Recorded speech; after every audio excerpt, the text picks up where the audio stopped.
The breeze carried the scent of fresh-cut grass and charcoal as I arranged the last of the appetizer plates on our patio table. Perfect afternoon. Perfect weather. Perfect life. I smoothed my sundress and smiled at the ultrasound photo tucked safely in my purse. 8 weeks along. Still our little secret. Ria, the ice is melting faster than I can fill the coolers. My husband Luke appeared at the sliding door, that boyish grin still making my heart skip after 6 years of marriage.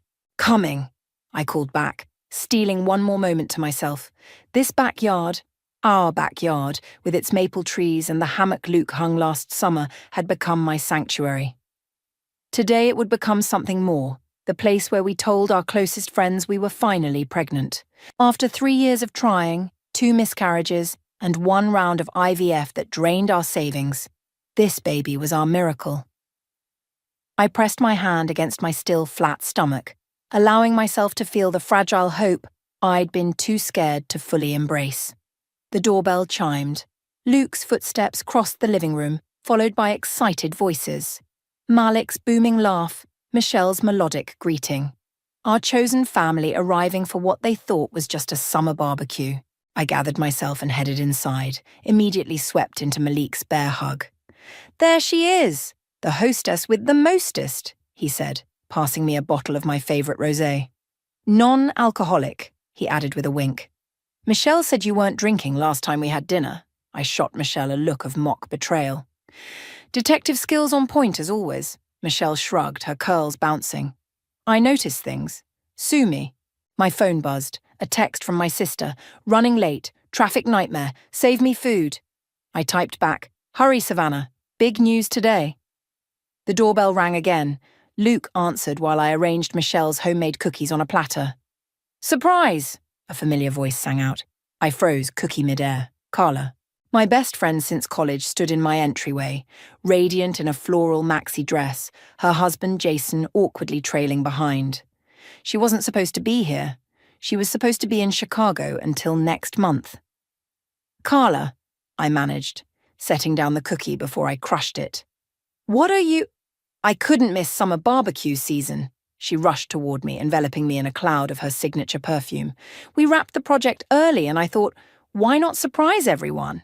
I hugged her back automatically, my mind racing. The announcement. Our moment. Now complicated by Carla's unexpected presence. Luke caught my eye over Carla's shoulder, his expression unreadable.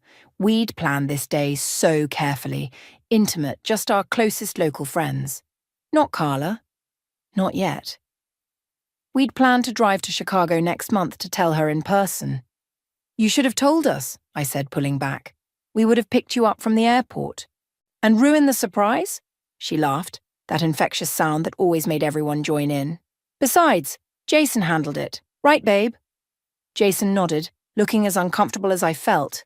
Something flickered in his eyes, something that made my stomach tighten. The afternoon progressed with the easy rhythm of longtime friends. Drinks poured, burgers grilled, conversations overlapped. I watched Luke and Carla fall into their familiar banter, a friendship forged through me but solidified through years of group vacations and holiday gatherings. When Savannah finally arrived, she pulled me into the kitchen under the pretense of helping with dessert. You okay? She whispered. You look like you've seen a ghost. Carla showed up, unannounced. So? She's your best friend? We were going to announce the pregnancy today. Now it feels like she's stealing your thunder without even knowing it. Savannah squeezed my hand. She just has spectacularly bad timing. Always has. I nodded, trying to shake off my irrational unease. You're right. Let's get the cake.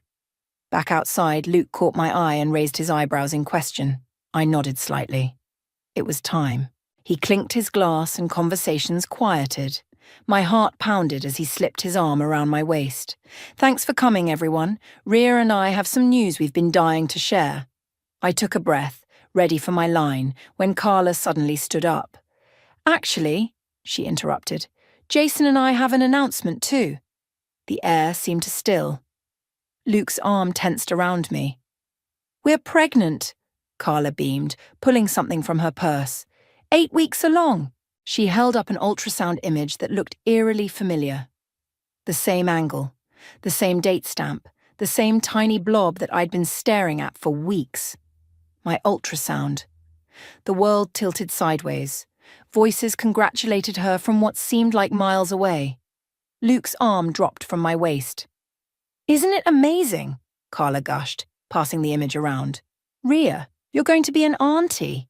I couldn't speak, couldn't breathe, couldn't tear my eyes from the ultrasound, my ultrasound, now in Malik's hands as he squinted at it. "That's wonderful," Luke said, his voice strained. "We're so happy for you both." Later, after everyone had gone home except Carla and Jason, who'd invited themselves to stay in our guest room, I found myself alone in the kitchen. A gift bag sat on the counter. "For the mom-to-be," the tag read in Carla's looping handwriting. Inside was a onesie, a bottle of prenatal vitamins, and a card. As I opened it, a small note fluttered to the floor. "Luke, can't wait to tell them our secret. 8 more months until our lives change forever. All my love, C." I stared at the note until the words blurred. My fingers trembled, crumpling the paper's edge. All my love, C. All my love. C for Carla, my best friend since sophomore year. My maid of honor, the woman sleeping in my guest room right now. The kitchen felt too small suddenly, the walls pressing in. I slid to the floor, my back against the cool refrigerator door, and tried to breathe through the tightness in my chest. It had to be a mistake, a horrible coincidence. Maybe she'd bought a generic card and forgotten to remove some pre-printed note. Maybe... "Ria!" I jumped at Luke's voice, shoving the note into my pocket. He stood in the doorway, his face haggard in the dim light. "Everyone's gone," he said, not quite meeting my eyes. "Carla and Jason are settled in the guest room." "My ultrasound," I whispered. She had my ultrasound. Luke ran his hand through his hair, a nervous habit I used to find endearing. It just looked similar. All ultrasounds do at that stage. "No." I stood up, steadier than I felt. It was mine. The same date stamp, the same position, even that little smudge in the corner from when the printer at Dr. Winter's office was running low on toner. "You're being paranoid." His voice had an edge I rarely heard.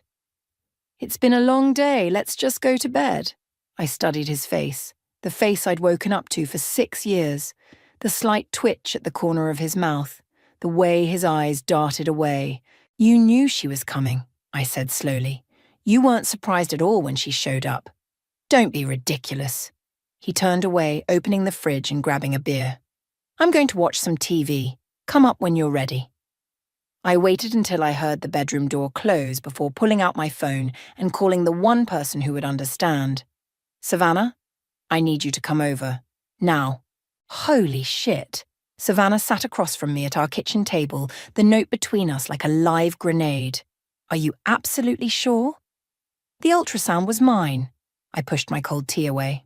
And this note, it's her handwriting. I'd recognize it anywhere.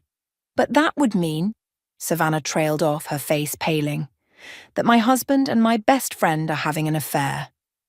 The words felt foreign in my mouth, bitter and wrong. "And they're using my pregnancy to cover it up." Savannah reached for my hand. "What are you going to do?" "I don't know."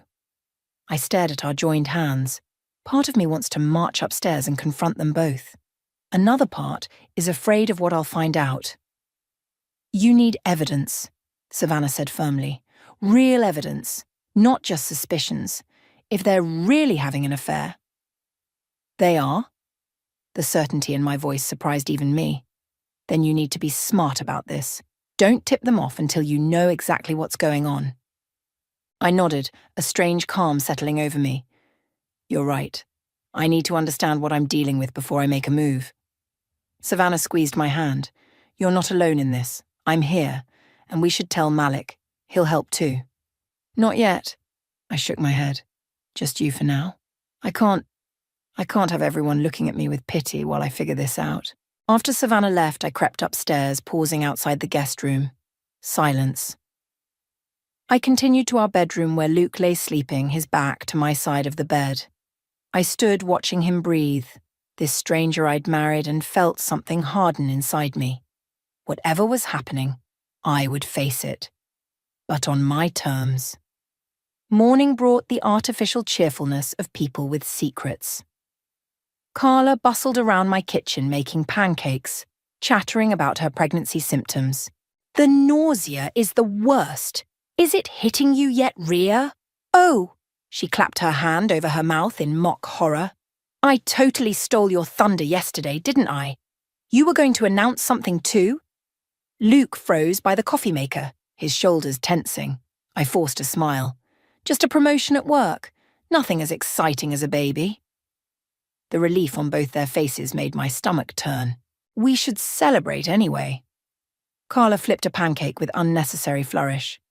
Let's do dinner tonight, just the four of us. Actually, I said, I promised Malik I'd help with some event planning for his sister's charity thing. Rain check. Of course, Carla pouted. Maybe Luke can join us, though. Jason's been dying to try that new steakhouse downtown. Luke looked at me, a question in his eyes. You should go, I said lightly. I'll be home late anyway. Shh. Malik's apartment was my sanctuary that afternoon. I hadn't told him everything, just enough that he knew I needed space from Carla and Luke. Something's off with them, he said, setting a mug of coffee in front of me. I noticed it yesterday. The way they kept looking at each other when they thought no one was watching. My throat tightened. You saw it too. I didn't want to say anything, but he hesitated. There's something else. Michelle mentioned seeing them together at Cliffside last month. Cliffside? The fertility clinic? My heart pounded. That's where Luke and I did our IVF. Why would they? My phone buzzed with a text. Unknown number. I know what they did. Check your email. Be careful who you trust. Rhea? What is it? Malik leaned forward, concerned. I stared at my phone, a chill running down my spine. I think someone's about to show me exactly what I'm dealing with. My fingers hovered over my phone, heart hammering against my ribs. Malik's apartment suddenly felt too warm, too small. I need to check my email, I whispered, more to myself than to him. Malik nodded, sliding his laptop across the coffee table. Use this. The message loaded instantly. No subject line, no greeting, just a short paragraph and an attachment. I work at Cliffside Fertility. What I witnessed between your husband and Carla Lawson violates every ethical standard. The attached security footage is from 6 weeks ago. I'm sorry. You don't have to watch this now, Malik said gently, or at all. I do. My voice sounded distant, like it belonged to someone else. I need to know. The video was grainy but clear enough. A hallway at Cliffside, date stamp in the corner. Luke and Carla emerged from a door marked Consultation Room 3. Nothing incriminating yet, just two people walking down a hallway.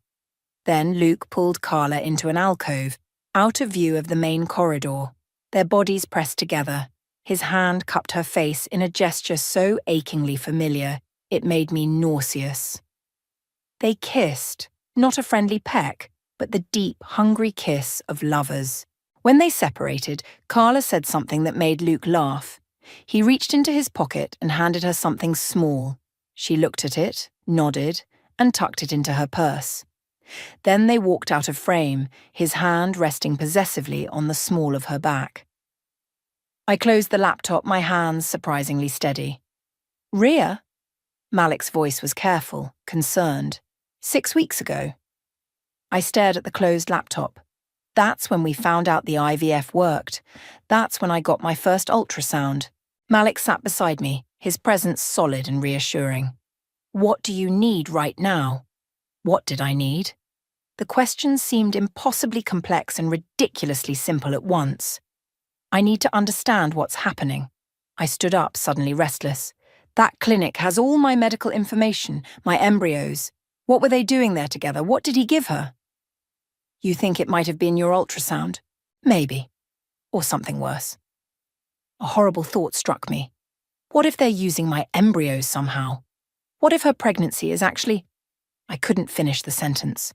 The possibility was too grotesque, too violating to put into words.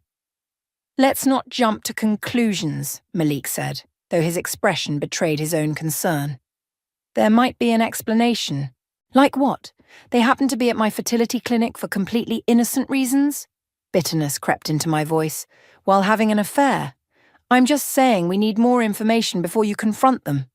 I nodded, gathering my thoughts. "I need to go to Cliffside, talk to someone there. Today? Now." The waiting room at Cliffside Fertility Centre smelled of antiseptic and artificial lavender. I'd spent countless hours here over the past year, hopeful, then devastated, then cautiously optimistic again. Now I sat rigid in the same chair where Luke had held my hand and promised we'd be parents soon. "Mrs. Webber?" A receptionist I didn't recognise called my name. "Dr. Winters can see you now." Dr. Winters looked surprised when I entered her office alone.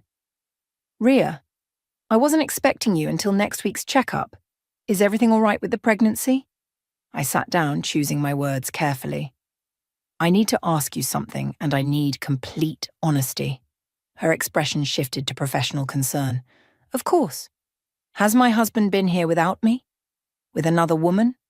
Dr. Winters blinked, clearly caught off guard.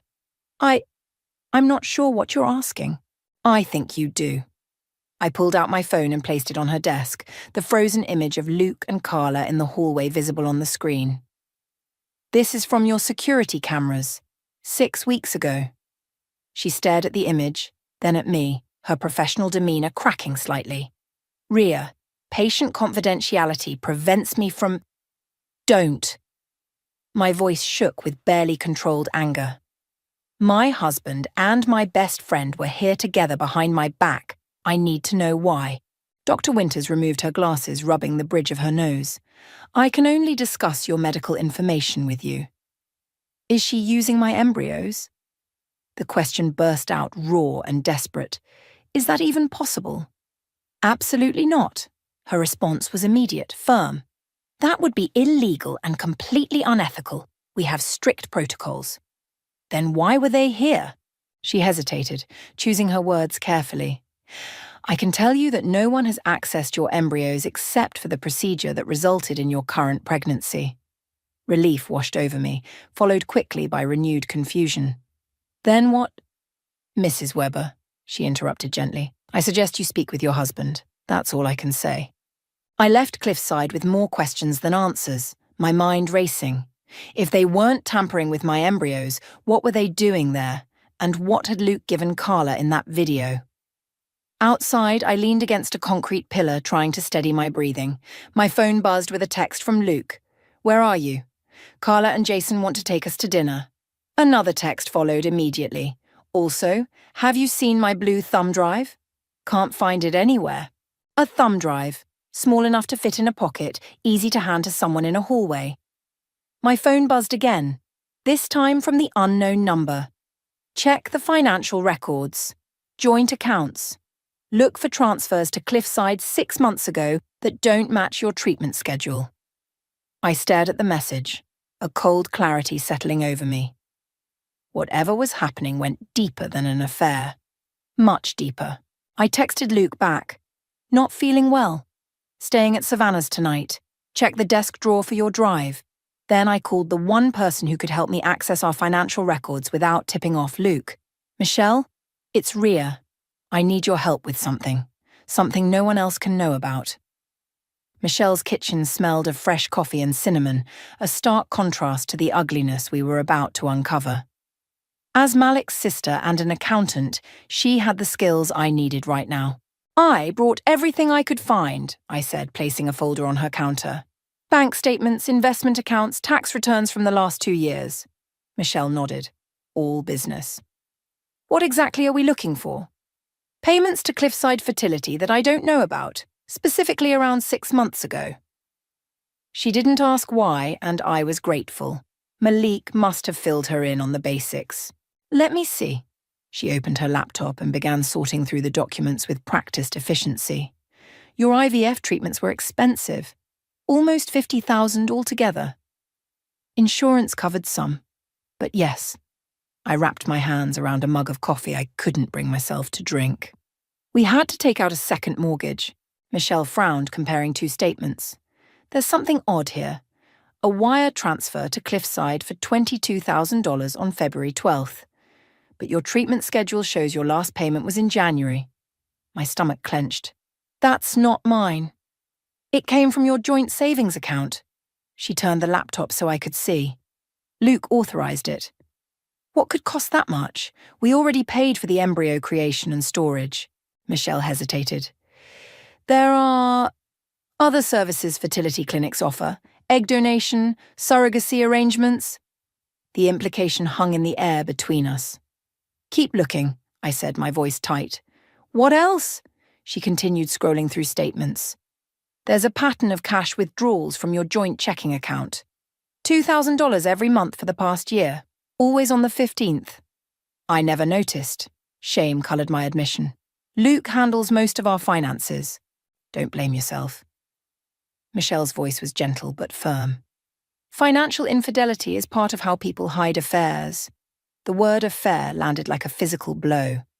Until now, I'd been operating in a strange limbo, knowing but not fully accepting the betrayal. There's more, Michelle said, frowning at the screen. A safety deposit box rental at First National downtown. Opened 8 months ago. Both your names are on it, but the notification address is a P.O. box I don't recognize. I stared at her, the pieces clicking into horrible place. He's been planning this, whatever this is, for months. Michelle reached across the table and squeezed my hand. What do you want to do now? I need to see what's in that safety deposit box.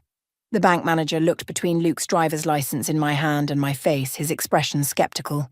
This isn't your ID, Mom. It's my husband's. I forced a laugh I didn't feel. He's out of town and asked me to grab some documents we need for a home refinance. I'm on the account too, you can check. He tapped at his computer. I see that, Mrs. Webber, but our policy requires either both parties present or… Please, I leaned forward, dropping my voice. It's our anniversary next week. I'm surprising him with a trip, and the passport renewal forms are in the box. I forgot to ask him before he left.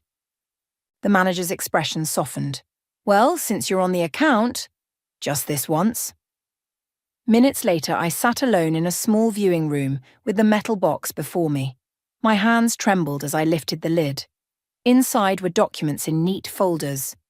Birth certificates, mine and Luke's, marriage license, house deed. Normal things you'd expect. Then I found it. A folder labelled Cliffside Agreement. I opened it and began to read, my vision blurring as the full scope of their betrayal came into focus. It wasn't just an affair. It was so much worse. Luke had authorized the use of our embryos, our children, for third-party implantation. There was a legal agreement signed by both Luke and Carla, with Jason's signature conspicuously absent. The document outlined financial arrangements, custody provisions, and confidentiality clauses. They had stolen my embryos. My baby. No, I realized with sickening clarity. Not stolen. The agreement specified embryo number 3, one of the 5 we had created. Carla was pregnant with my biological child, with Luke's consent. A child that would be raised as hers and Jason's, with Luke secretly involved. The room spun around me. I shoved the documents back into the box, keeping only the agreement, which I photographed with shaking hands before returning it. Breathe, Rhea. Malik's voice seemed to come from far away.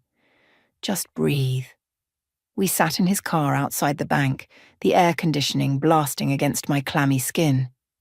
They took my embryo, I whispered. My baby. They're going to raise my child and pretend it's theirs. Does Jason know? Malik asked. I don't think so. His signature isn't on anything. I pressed my hands against my eyes. What kind of person does this to their best friend? To their own husband? Malik's phone chimed with a text. He glanced at it, then at me, his expression unreadable. What? I asked. It's Michelle. She found something else. He hesitated. The ultrasound image Carla showed everyone. Michelle zoomed in on the date stamp. It matches yours exactly. Not just the date, but the time. Down to the minute. That's impossible unless… Unless it's literally your ultrasound image. Malik's voice was gentle. Ria, I don't think Carla is actually pregnant. I stared at him, the implications crashing over me in waves. Then what is this? What are they doing? My phone lit up with a notification, an email from the unknown sender. Found something you need to see. Cliffside parking garage, 20 minutes. I showed Malik the message. It could be a trap, he warned, or it could be answers. I straightened in my seat, a cold determination replacing my shock. And right now, I need those more than I need safety. The cliffside parking garage was nearly empty at this hour, fluorescent lights casting harsh shadows across concrete pillars. Malik insisted on coming with me, waiting in his car at the entrance while I ventured deeper alone. Level 3, Section D, as instructed in the follow-up text. My footsteps echoed in the cavernous space, each sound amplified by my frayed nerves. I clutched my phone, thumb hovering over the emergency call button. Hello? I called out, my voice bouncing off concrete walls. A figure stepped out from behind a pillar. A woman in scrubs, maybe mid-40s, her face tight with anxiety. Mrs. Weber? She glanced around nervously. I'm Ruby. I'm a nurse at Cliffside. You're the one who's been texting me? She nodded, pulling a manila envelope from her bag. I could lose my job for this. Worse, actually. But what they're doing, I couldn't stay silent. I took the envelope, my fingers trembling slightly. What is this? Evidence. Ruby's voice dropped to a whisper. Your husband and that woman, they've been coming to the clinic for months. At first, I thought they were just having an affair, using the clinic as cover. But it's more complicated. I opened the envelope and pulled out several documents, patient intake forms, lab results, and a photograph of Luke and Carla sitting in what looked like a consultation room. Carla isn't pregnant, Ruby confirmed. She never was. The ultrasound she showed, it was yours. Dr. Mercer gave it to her. Dr. Mercer? I frowned. I've never seen him.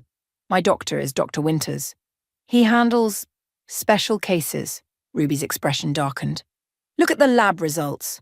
I scanned the papers, medical terminology swimming before my eyes. I don't understand. Carla can't have children. These tests confirm it. Complete ovarian failure. But she and your husband have been planning something. Ruby pointed to a notation on one form. They requested access to your embryos months ago. Dr. Winters refused. It's unethical without your consent, but Dr. Mercer was willing to help them, for a price. My stomach lurched. The $22,000 payment? Ruby nodded. They were planning to use a surrogate, a woman from outside the country. The paperwork would be falsified to show Carla as the biological mother. But why? My voice cracked. Why go through all this deception? The last time they came in, I overheard them arguing. Carla was saying something about an inheritance that required her to have a biological child by the end of the year. Millions of dollars were at stake. The pieces clicked into place with sickening clarity. Carla's wealthy grandmother had died last year. There had been talk of a complex will, conditions that had to be met. So, they were going to use my embryo, find a surrogate, and pretend the baby was theirs? For money? The enormity of the betrayal made me dizzy, but then I got pregnant, which complicated their plan. Ruby checked her watch nervously. They've been scrambling. That's why Carla showed up at your house unexpectedly. She's desperate to establish her pregnancy publicly before they find another solution. Another solution? Cold dread washed over me. Ruby hesitated. I don't know exactly. But yesterday, Dr. Mercer requested access to your current medical file. He has no reason to be involved in your care. A terrible thought struck me. Could they try to take my baby? The one I'm carrying now? I don't think... Ruby froze, her eyes widening as she looked past me. Someone's coming, I have to go. She hurried away, disappearing behind a concrete pillar as headlights swept across the garage wall. I ducked behind a nearby car, clutching the envelope to my chest. A familiar silver Audi pulled into a space near the elevator. Luke's car. My husband stepped out, checking his phone before heading toward the hospital entrance. What was he doing here? At this hour? I waited until he was gone before racing back to Malik's car, my heart pounding. You need to go to the police. Malik's voice was firm as we sat in his living room, the documents from Ruby spread across his coffee table. And tell them what? That my husband and best friend are planning to steal my embryos? That they might try to take my baby? I pressed my hands against my face. It sounds insane. It is insane, but these documents prove something illegal is happening. They'll say it's a private matter, a divorce issue. I'd never felt so helpless. And going public means everyone knowing, my family, our friends, my colleagues. My baby would be born into this nightmare. Malik leaned forward, his expression serious. Ria, I need to tell you something. Michelle didn't just find financial records. She found emails. My stomach dropped. What emails? Between Luke and Carla. They go back years, Ria. This isn't new. The room seemed to tilt. Years? We've only been married 6 years. Malik couldn't meet my eyes. The emails started before your wedding. The betrayal cut deeper than I thought possible. Not just my husband. Not just my best friend. But a deception that predated my marriage, my pregnancy, everything I thought was real. Show me, I whispered. He handed me his tablet. The emails were there, hundreds of them. Love notes, plans, discussions about me, about how to keep me in the dark. In one, dated just after our wedding, Luke wrote, "She has no idea, and she never will. We just need to be patient." Another from last year. "Once the inheritance comes through, we'll have everything we need. R is just a means to an end." A means to an end. That's all I was to them. A stepping stone to the life they really wanted. My phone buzzed with a text from Luke. "Where are you? Carla's worried. Come home." I looked up at Malik, a cold clarity washing over me. I'm done being their victim. It's time they learned what it feels like to be betrayed. I ripped another photo in half, watching Carla's smiling face tear down the middle. The pile of destroyed memories on my sister's coffee table grew larger, a decade of friendship reduced to confetti. Feel better? Savannah asked, handing me a mug of herbal tea. No. I dropped the torn photo and reached for another, but it beat screaming into a pillow. 3 days had passed since the parking garage meeting. 3 days of ignoring Luke's increasingly frantic texts. 3 days of planning. Have you thought about what you'll say to them? Savannah perched on the arm of the sofa. Every word.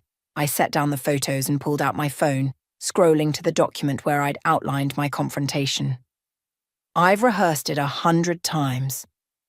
And you're sure about doing this publicly? At the party? I nodded. Michelle and Malik's annual summer gathering was tomorrow night, an event Luke and Carla wouldn't miss. The perfect stage for what I had planned. They wanted an audience for their lies. They'll have one for the truth. Savannah studied me, concern etched across her face. I'm worried about you, Ria. This revenge plan. It's not like you.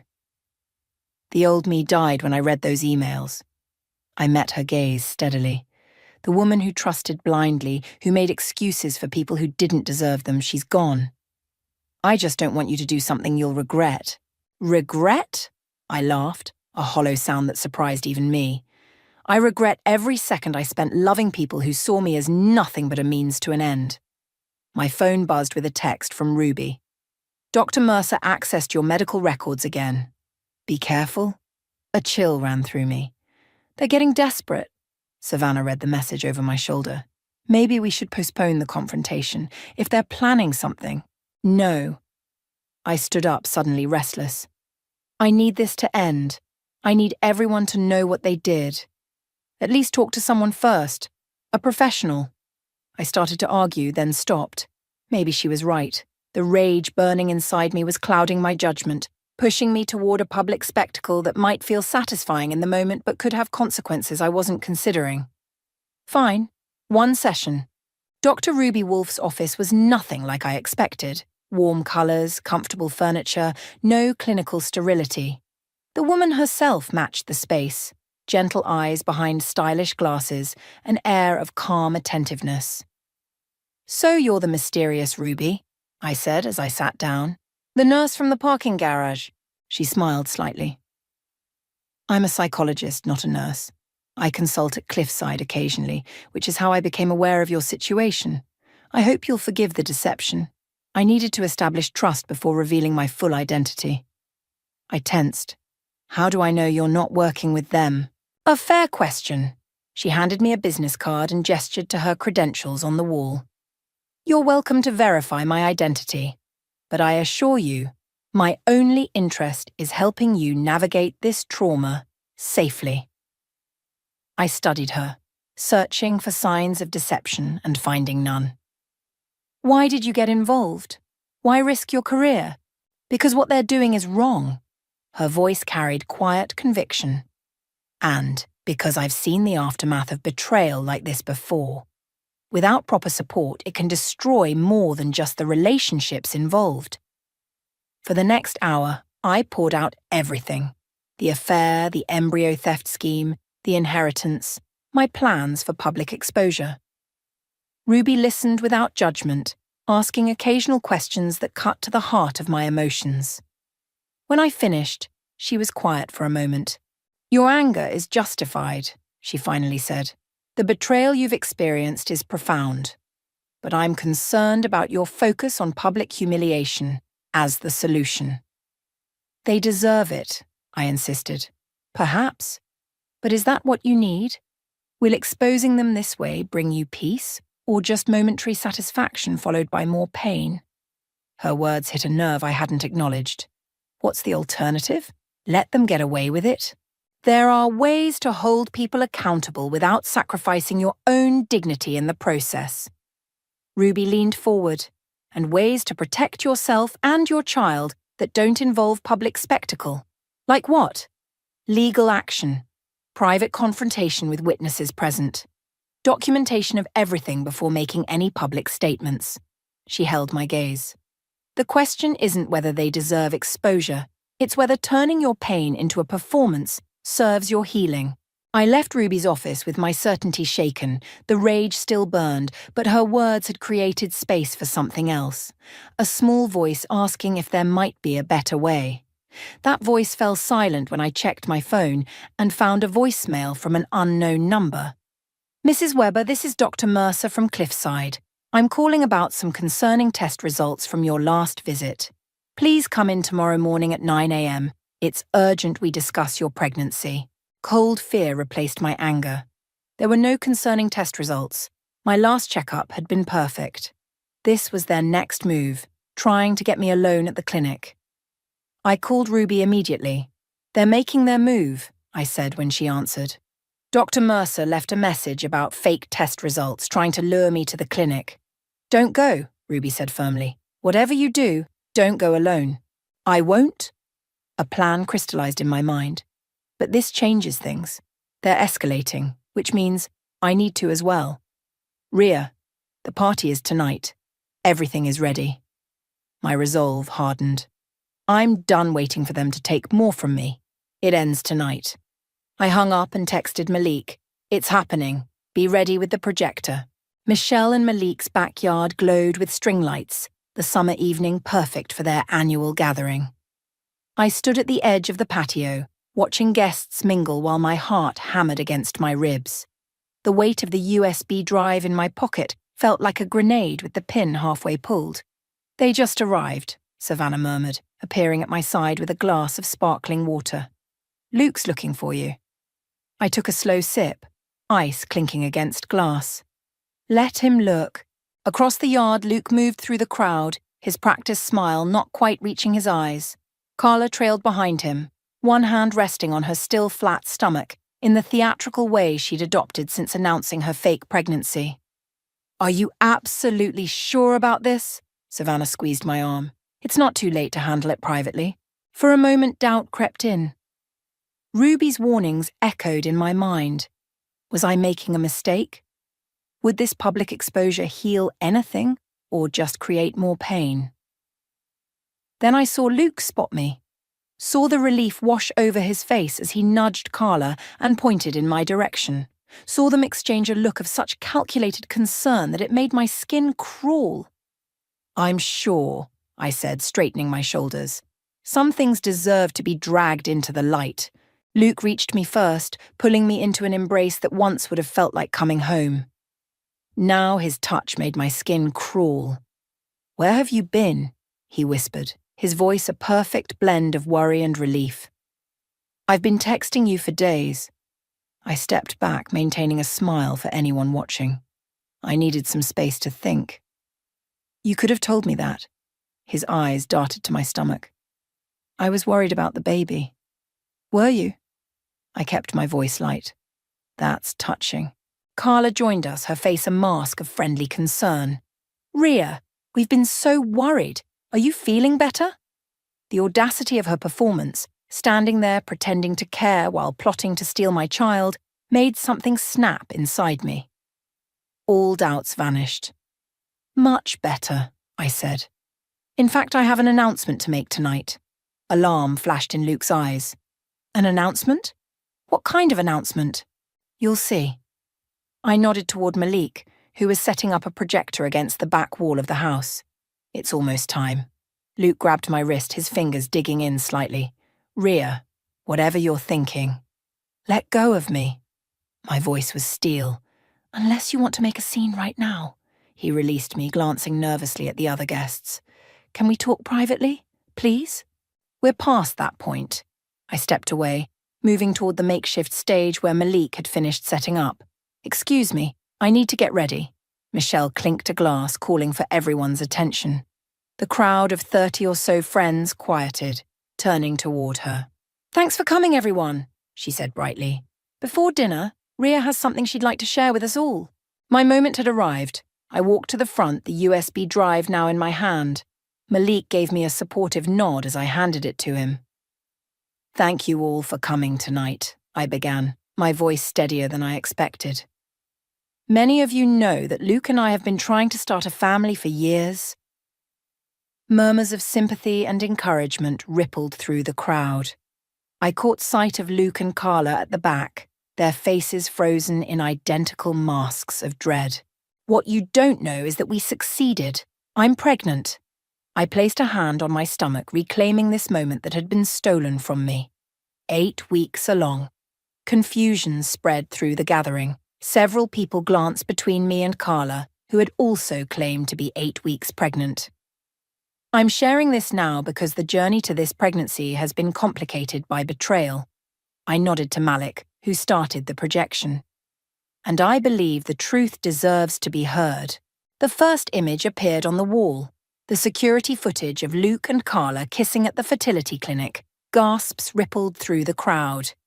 "My husband and my best friend have been having an affair for years," I continued, my voice clear despite the tremor in my hands. But that's not the worst of their betrayal.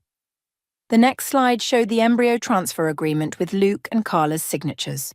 They conspired to steal my embryos, my children, for their own purposes. I looked directly at Carla. For money, for an inheritance that required a biological child by the end of the year. Carla stepped forward, her face contorted with rage and panic. "This is insane! You're twisting everything!" "Am I?" The next slide showed her medical records, proof of her infertility. "You're not pregnant, Carla. You never were. You stole my ultrasound image to fake a pregnancy while you figured out how to get your hands on my baby." The crowd had gone completely silent, all eyes moving between us like spectators at a tennis match. Luke pushed through the crowd toward me. "Ria, stop this. You're making a fool of yourself."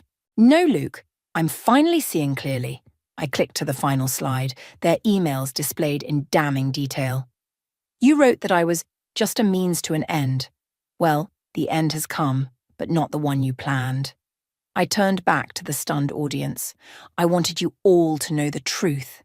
Not just for me, but for all of us who believed in these people, who trusted them. Carla lunged forward suddenly, her composure completely shattered. "You stupid bitch! Do you have any idea what you've done?" In her rage, she knocked over a glass, sending it shattering across the patio. The sound seemed to break the spell of shock that had fallen over the gathering. "What I've done," I said, my voice steady as I faced her, "is take back my life, my child, my truth." Luke grabbed Carla's arm, trying to pull her away, but she shook him off, her face twisted with fury. "You think you've won?" she spat. "This isn't over. That baby is our ticket to millions, and I'm not letting you ruin everything we've worked for." The confession hung in the air, damning and final. Even Luke looked stunned by her outburst. I smiled, a genuine smile that felt like the first in months. "Actually, Carla, it is over, and everyone here is my witness." The silence following Carla's outburst shattered when someone in the crowd started slow clapping. Others joined in, the sound building until it filled the backyard. Not applause of celebration, but of recognition. Acknowledgement of a truth laid bare. Luke grabbed Carla's arm, his face ashen. "We need to go. Now." "You're not going anywhere." Malik stepped forward, phone in hand. "The police are on their way." "The police?" Luke's laugh was brittle. "This is a private matter. Conspiracy to commit medical fraud isn't private," I said. "Neither is attempting to access medical records without consent. Dr. Mercer has already been reported to the medical board." Carla wrenched free of Luke's grip, her mask of sophistication completely gone. "You think anyone will believe you? It's your word against ours." "Actually," Michelle said, stepping forward with her tablet, "it's your words against you. Every email, every document, every transaction. I've been tracking them for weeks. The police will have quite a file to work with." Luke's eyes darted around, looking for an escape route. "This is ridiculous. We never—" "Save it for your lawyer," Savannah cut in, her arms slipping protectively around my shoulders. "And good luck finding one who'll touch this case." The wail of police sirens in the distance seemed to break something in Luke. His shoulders slumped, the fight draining from him.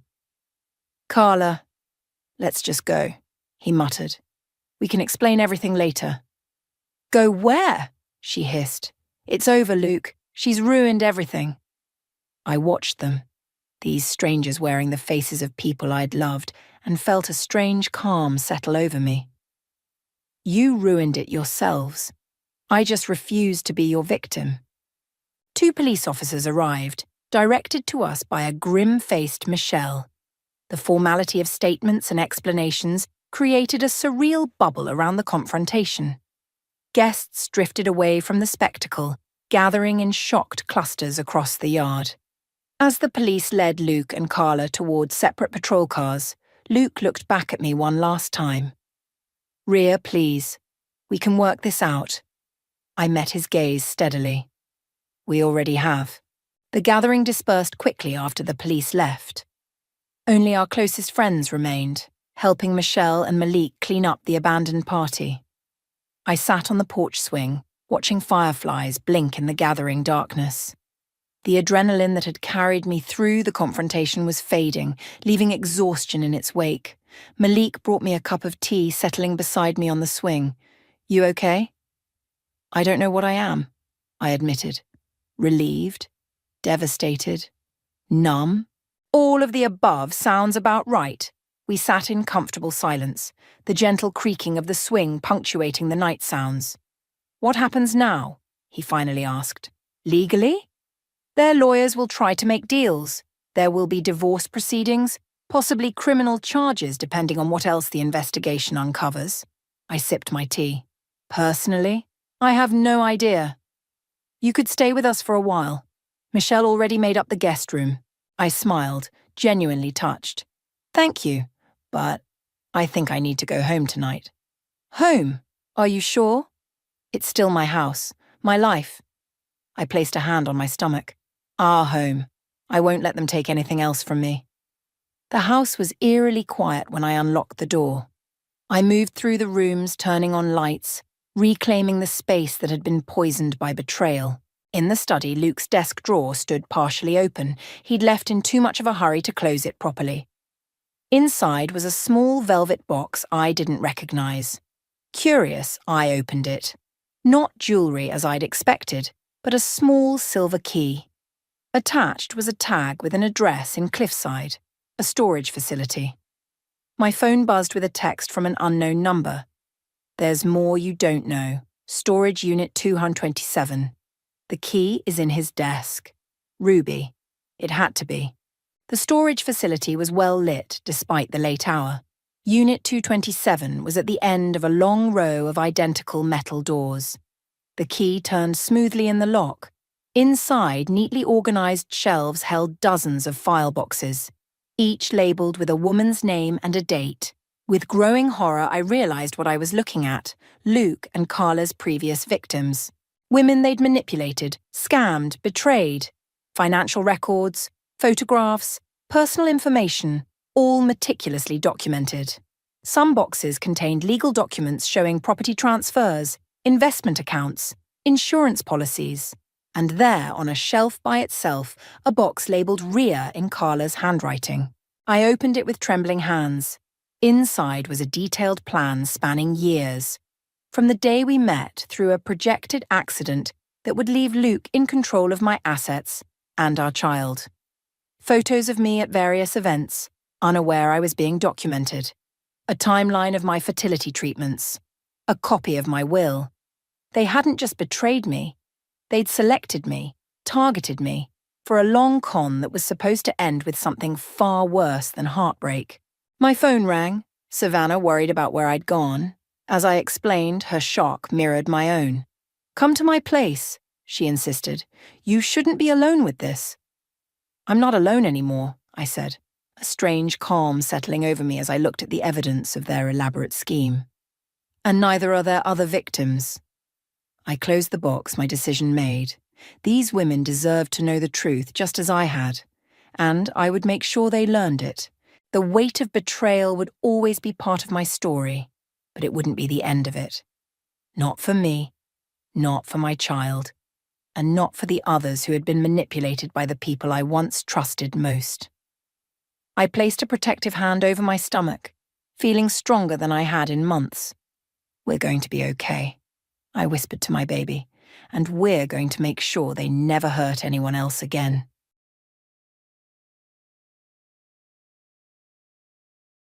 On the morning of the 21st, I was blindsided by a shocking announcement from the company's president.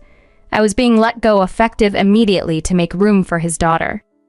This news left me speechless and at a loss for what to do next. It was a critical day, as it was the time to make payments to our suppliers. While many transactions were handled via bank transfers, I personally visited some of our long-standing partners to make payments and maintain good relations. The president seemed eager for me to leave right away, even pushing me out of the office and swiftly shutting the door behind me. I stood there, confused and unsure of how to react. My name is Sophia, and I had been a dedicated data entry at this family-owned paving company since graduating high school, devoting 10 years of my life to my role. The company, with about 21 employees, had always had a positive work environment under the leadership of the then president. It was a friendly place where even the retired Thomas and his wife, Victoria, who managed various office tasks, would actively engage with the staff, creating a warm and inclusive atmosphere. Lily, the Thomas's daughter, was skilled in both field and office tasks, and her husband, the account manager, was well respected by everyone. This family-led team never allowed their status to overshadow their respect for the employees, and the work culture was genuinely supportive and pleasant. However, the ideal continued operation of the company was disrupted when the Thomas was diagnosed with cancer at the end of last year during a routine medical checkup. He decided to step down, appointing Lily's husband as his successor. Everyone, including myself, supported this decision, wishing for the Thomas's recovery and a long life. Yet, reality struck a harsh blow when Luke, the Thomas's eldest son, who I barely knew, suddenly appeared and altered everything. Luke received the news in the presence of his family that the Thomas, his father, had disowned him nearly 3 decades ago, an astonishing revelation that he was completely unaware of. According to some long-standing employees, Luke had been a troublesome youth, frequently clashing with the law. Each time he stirred up trouble, it was the Thomas and his wife, Victoria, who would step in to smooth things over. After he dropped out of high school, Luke delved into questionable businesses. including multi-level marketing and other dubious schemes, which eventually led to his disownment. Despite years of estrangement, Luke made a dramatic return, imploring his father for forgiveness and a chance to start anew, right in the midst of the small company office that doubled as both the president's office and clerical space. His plea was witnessed by everyone present as he expressed his desire to leave the past behind and contribute to the family business. Although Luke's intentions sounded sincere, his past actions made it hard for Lily and the seasoned employees to fully embrace his return. Nevertheless, when the Thomas advocated on his behalf, no one could deny the request. Subsequently, Luke and his family moved into the Thomas's guest house. Luke took up a role in the company, while his wife managed the household duties and their daughter. A college student occasionally visited the workplace. The Thomas was optimistic, suggesting that Luke's hardships had reformed him, and Victoria was visibly moved by her son's return. They were hopeful about rebuilding the business together. However, tensions soon emerged as Luke claimed he should be the next president because he was the eldest son. His relationship with Lily and the account manager grew tense. Despite appearing diligent in the Thomas's presence, he was largely unproductive and even made inappropriate remarks, undermining his colleagues under the guise of authority. Luke's dismissive attitude, instructing his coworkers to work in silence like worker ants, rapidly alienated him within the company. The discontent grew as younger employees, unable to endure the toxic environment, directly appealed to the Thomas for intervention. Despite this, both the Thomas and his wife Victoria only offered mild reprimands to Luke, asking the staff to be patient and view the situation with a broader perspective. Complicating matters, the Thomas's health declined sharply due to stress or other factors, culminating in his hospitalization 2 months prior. Amidst this turmoil, Luke seized control, declaring himself the president. This decision was against the advice of employees who favored the originally planned candidate, the account manager and son-in-law. Many murmured that the decision was a misguided show of parental affection, or worse, a sign of senility. This shift profoundly altered the once vibrant and cohesive atmosphere of the company, leaving it tense and uncomfortable. As tensions escalated, Lily and the account manager began orchestrating changes behind the scenes, leading to a shift in my workload. Previously, administrative tasks were evenly distributed among Victoria, Lily, and myself, allowing me to maintain a regular schedule. Now, burdened with these responsibilities alone, I found myself regularly working overtime, with days stretching into nights. Meanwhile, Luke seemed to trivialize my efforts, treating administrative duties as trivial while he indulged in leisure activities like visiting hostess bars by day and gambling or horse racing by night. Our relationship deteriorated further over financial discrepancies. Luke had been using the company's credit card for personal indulgences, which I had reluctantly overlooked until it reached an untenable level. The last straw came when he attempted to expense his wife's personal purchases, specifically corrective underwear, as a business expense. I confronted him, refusing the claim, which inevitably led to a heated confrontation. As expected, Luke reacted with fury when challenged, his face flushing with anger as he struggled to justify his actions. "Don't cross me. She is the president's wife. It's only natural for her to look her best. It's a legitimate expense," Luke asserted confidently, trying to justify the exorbitant $5,000 spent on his wife's corrective underwear as a business expense. I was at a loss for words, struggling to understand how he could possibly see this as reasonable. His next suggestion was even more baffling. "Let's just start selling corrective underwear as a new business line. Then it counts as a purchase, thus a business expense," he proposed with a self-satisfied grin. I stared back in disbelief. "But we're a paving company," I reminded him, utterly confused by his logic. Luke brushed off my concern with a wave of his hand. "So, we'll just tell our clients they must buy from us or lose their contracts. We'll make a killing selling these $3,000 a piece, or $5,000 for a set. It's an easy business," he chuckled, seemingly pleased with his ingenious plan. I was horrified. "That's absolutely unethical. It would completely destroy our company's credibility," I protested vehemently. My objection only earned me a spot on Luke's blacklist from that moment on, subject to his constant disdain and criticism. Life at the company became unbearable. Many times, I considered resigning, but my loyalty to the Thomas who had always supported me and my concern for the potential consequences on my colleagues and the company if I left kept me hanging on. Besides, abruptly losing my job would put me in a difficult financial position. I resolved to endure until a better opportunity came along, but unexpectedly, Luke fired me. If I resign without proper notice, it'll cause issues for our clients, I argued as I gathered the courage to open the door and confront him one last time. Even your daughter isn't ready to handle my tasks. And today of all days, when payments need processing, I added hurriedly, bracing myself for his reaction. True to form, Luke's face flushed with anger. Shut up. I told you to leave because my daughter is taking over. Today is your last day. As for the payments, let them wait, he snapped, dismissing me summarily, leaving me to face the harsh reality of my sudden unemployment. When they come to collect, there's no need to pay them proactively, Luke casually mentioned, dismissing standard business etiquette. I was shocked. Excuse me, isn't it basic practice to pay for something once you've agreed to buy it? I found myself explaining this fundamental principle as if I were speaking to a child, only to be met with a response so bewildering that I questioned his capacity as a rational adult. If that's how it is, just threaten to switch to another supplier. Tell them we won't make the payment this time, so they should give it to us for free. What? We can't possibly do that, I exclaimed, utterly dumbfounded by his suggestion. You're utterly useless, he retorted dismissively. My daughter has a college degree. She can handle the office work. Since she's family, she won't question my spending like you do. We don't need someone who's all talk and no action in our company. Get out now.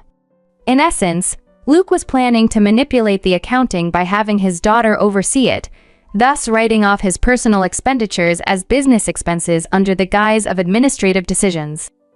Oh, is that so? Just remember, I won't regret leaving, I responded, realizing that reasoning with him was futile. My patience had completely evaporated.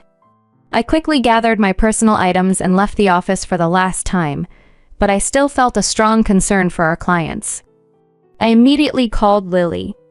I knew Victoria was preoccupied with caring for the Thomas, and that Lily was busy, but this situation was urgent. After explaining everything to Lily, I left it in her capable hands. Once outside the company, the reality of being suddenly jobless hit me. Being fired without notice was a clear violation of the labor standards law. Our company was registered under the Middle Company Payment System, a government-initiated severance pay system designed to support small and medium-sized enterprises that might otherwise struggle to provide severance pay. I knew I could claim my severance pay and 1 month's salary through this system, and there was no rush. I had 3 years from the date of termination to apply. Additionally, the statute of limitations for reporting to the Labor Standards Office was 3 years. Due to my meticulous nature and experience in office management, I quickly began calculating what was necessary for moving forward. After resigning and concluding the necessary procedures for my retirement, I realized I could afford to relax for a bit. Recently, the demands of constant overtime and weekend work had left me little time to enjoy personal activities or even tend to things at home. I had a long list of places I wanted to visit once I had more free time. So, I decided to start with a simple day trip to the beach to unwind and rejuvenate. While soaking up the sun at the beach, I checked my smartphone that I had left in a locker and noticed several missed calls, emails, and voicemails.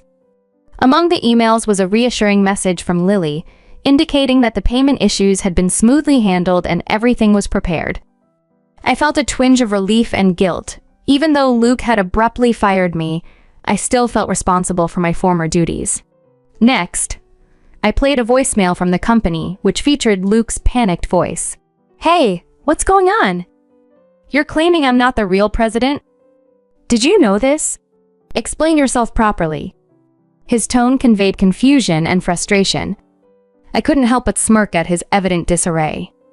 I methodically went through my emails and voicemails, listening to each one. There was a voicemail from the Thomas too, which prompted me to visit him in the hospital that evening. When I arrived, not only was Victoria there, but Luke was there too, visibly agitated. As soon as the Thomas saw me, he greeted me from his hospital bed with an apologetic tone. "Sophia, I'm truly sorry for my foolish son's behavior." Meanwhile, Luke was still trying to assert his authority, blurting out, "Hey, what's going on? I'm not the official president? Explain yourself." The Thomas sternly silenced him. "You be quiet." He explained that right after he had spoken with Lily, she had immediately informed him and Victoria of the situation. Upon hearing this, the Thomas had urgently called Luke to confront him. Facing a flustered Luke, who was shouting without fully understanding the gravity of the situation, I calmly laid out the truth. "Luke, you never legally held any real power. You were president in name only. The concept of a president within a company might be confusing without the right context. In corporate terms, president is simply a title that signifies a role within an organization, not a position defined by legal authority. The person who legally represents the company and holds external responsibilities is known as the administrative assistant, which is distinct from the title of president. The designation of a president can be easily changed internally within a company, but altering the administrative assistant involves complex procedures and significant legalities. 2 months ago, when the decision was made for Luke to take on the title of president, there was substantial resistance from Lily, the account manager, and the veteran employees. Understanding the potential complications and the legal framework surrounding corporate governance, I suggested a compromise. Luke would be the nominal president, while the Thomas would remain the administrative assistant. This arrangement was designed to test Luke if he demonstrated genuine commitment and earned the respect of the staff. We would then consider starting the legal process to officially make him the administrative assistant. However, we also prepared a contingency plan. If Luke proved unsuitable for the role, the options were clear: either his dismissal or the potential closure of the company, with Lily and the account manager ready to launch a new venture. Despite their hope, Lily was skeptical about any real change in Luke's character, and both the Thomas and Victoria held on to their belief in him until the moment he unjustly dismissed me. During our heated discussion, I reminded him, "If you want to be a true leader and entrepreneur, you need to study hard and take good care of your employees. I've told you this many times." Luke, still not grasping the gravity of the situation, naively suggested, "It's not a big deal, right? We can just go through the procedures now." "No, it's impossible," I countered. "Our company offers stocks to employees who desire them, and most of them own shares. Sophia owns 15%, making her a major shareholder. We can't simply overlook her opinions, nor can we ignore the other employee shareholders who are unlikely to support you." As the reality of the situation sank in, Luke's face turned pale. "I could have stocks too, right?" he asked hesitantly. "You would have," I replied. "I was planning to transfer my shares to you once you proved yourself as a true leader. I'm deeply disappointed in you. It seems you were only after the wealth, not the responsibility that comes with it." In a room heavy with tension, the Thomas, weakened and weary, slumped in despair. Beside him, Victoria's face was etched with sadness. Defiantly, Luke, the president, retorted, "Of course, I'm the eldest son. What's wrong with taking what I can from the company? It's mine after all." I could no longer hold back my disappointment and frustration at his brazen attitude. "No, Luke, that's not how it works," I countered firmly. "The Thomas, your father, is the administrative assistant and holds the ultimate responsibility for the company. And don't forget, I'm a shareholder. I can call for a shareholders meeting and push for your dismissal." The word dismissal struck Luke like a bolt, draining the color from his face. "You mean I might get fired?" he stammered in disbelief. "Yes, Luke, even though you dismissed me as just an office worker, I have rights here," I stated plainly. At this point, Victoria finally spoke, her voice filled with regret. "Sophia, I owe you an apology. I'm truly sorry for the trouble caused by my misplaced love for my son.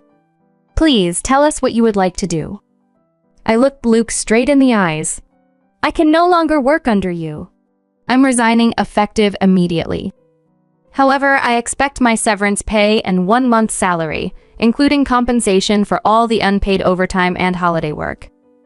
Furthermore, I'll be reporting our company to the Labor Standards Office. As a shareholder, I intend to fight to remove anyone who jeopardizes the integrity of this company. As I spoke, Luke's face turned from pale to ashen. I continued, Lily has already been reaching out to our clients and promoting our new venture. Most have decided to switch to the new company, and almost all our employees are prepared to follow. That's impossible. I'll sue you, Luke blurted out, nearly in tears. The Thomas, with a dismissive wave of his hand, corrected him. I am still the administrative assistant, Luke. You have no such authority. Overwhelmed, Luke collapsed to his knees. I felt a mix of pity and resolve. Mr. President, it's unfortunate it came to this. If only you had changed your attitude upon your return, none of this would have been necessary. There were plenty of opportunities for you to learn and adapt. In time, the Thomas made the difficult decision to close down the company. Luke found himself unemployed, and his attempts with his wife to sell corrective underwear failed, leading to their arrest for fraudulent activities. Lily, during a brief return home, discovered several boxes of unsold stock left behind. As for me, I joined Lily and the account manager at their new company. Every day at work is fulfilling, and I cherish the positive relationships I've built. Living and working with sincerity and integrity is my ongoing commitment, a stark contrast to the tumultuous environment we left behind.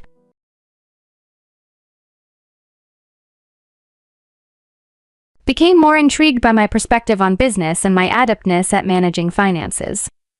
Eventually, our relationship deepened and we got married. Not long after, I joined a company his family owned. For 2 decades, I dedicated myself to their business, working diligently in accounting and contributing significantly to their success. However, everything changed when my father-in-law, who had always been the backbone of the company, passed away. Shortly after his passing, my husband abruptly informed me that I was no longer needed at the company. He explained that his sister, Riley, would be taking over and her boyfriend would handle the accounting tasks I used to manage. My contributions and tenure seemed to suddenly mean nothing to them. Riley's takeover was swift and dismissive. She coldly told me to accept my dismissal and mocked my dismay, telling me to enjoy my life without a job. Her words stung, making me feel alienated not just from the company, but from the family I had served for so long. Despite my dedication, my father-in-law never praised me openly. Yet he implemented many of my suggestions, acknowledging their value in his way. Now, with Riley in charge and viewing me as a rival rather than an ally, I realized that the company's environment had shifted dramatically. I felt no desire to remain in a place where my efforts were no longer valued. So, I made the decision to leave. On my last day, I wished Julian and the rest of the team well, expressing hope for the company's continued success without me. Moving forward, I embraced my independence and the skills I had honed over the years, confident in my ability to thrive in new ventures beyond the confines of the family business. A nod of approval. "Looks like you've really made a difference," he said, his eyes reflecting both surprise and gratitude. His recognition of my efforts fueled my determination to further enhance the business. As Julian and I settled into married life, his sister, Riley, frequently became a topic of conversation. Riley had pursued a business degree and landed a job in a corporate setting, choosing not to involve herself with the family recycling business. Julian often described her as ambitious and a bit dismissive of the recycling operation, joking about how she found it too mundane to mention to her friends. Despite her distant attitude toward the business, Julian still spoke of her with a blend of frustration and fondness. Time passed, and Julian's request for me to join the family business turned out to be more than just a new job opportunity. It became a pivotal moment in our lives. Leaving the corporate world, I embraced the role of handling the finances for the recycling business. My mother-in-law had been managing the books before me, but without proper training, there were many inconsistencies. I spent the initial months rectifying errors and streamlining financial processes. My efforts not only stabilized the business's finances, but also allowed us to identify significant cost-saving measures and potential areas for growth. With a clearer financial picture, we were able to strategize better and implement new sales tactics, which gradually began to show positive results. One evening, after dinner, I decided it was time to discuss my findings and plans with Julian. I laid out the documents I had prepared, detailing the cost reductions and new business opportunities. Julian listened intently as I explained each point, occasionally nodding and asking clarifying questions. After reviewing everything, he leaned back, impressed. "Ava, this is incredible work. I knew you were good, but seeing all this laid out, it's clear you're vital to our success here," he said with a warmth that made me feel deeply appreciated and integral to the family business. Our partnership in both marriage and business had strengthened our relationship, and together, we were steering the family business towards a more prosperous future. Julian's enthusiasm about the business plan was contagious. "With these adjustments, our sales are sure to climb. I'll make sure to discuss this with Dad and Mom," he said, full of hope. His confidence in my proposal meant that soon, I was putting in long hours, often at the expense of my sleep, to drive our cost-cutting initiatives and implement the new business strategies.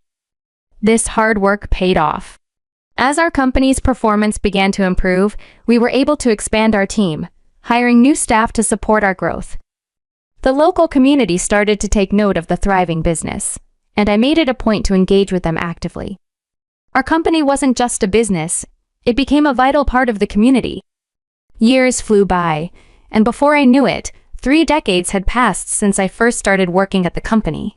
The employees and locals had come to respect and appreciate me, though it seemed that Julian and my in-laws perhaps took my relentless dedication for granted. One day, a neighbor expressed her concern.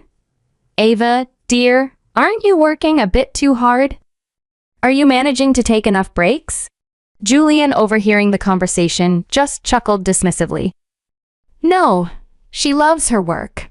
Even on her days off, she's not one for hobbies," he joked. Another local chimed in. "I've known this company since Julian's parents were running it, but its growth is all thanks to Ava. Shouldn't she get a hefty bonus for that?" Julian's reply was swift and somewhat dismissive. "She's my wife. Living well off the company is bonus enough." Despite such remarks, I found great fulfillment in my role and loved being actively involved with the community.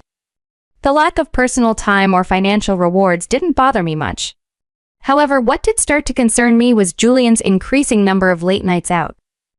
"Julian, you've been out late a lot recently. What's going on?" I asked one evening. His response was curt. "I'm working, expanding our network. It's business, and it needs to happen at night." "Stop nagging. I know what I'm doing," he retorted sharply. "All right, but if there are any issues at work, please keep me in the loop," I replied, trying to keep the peace.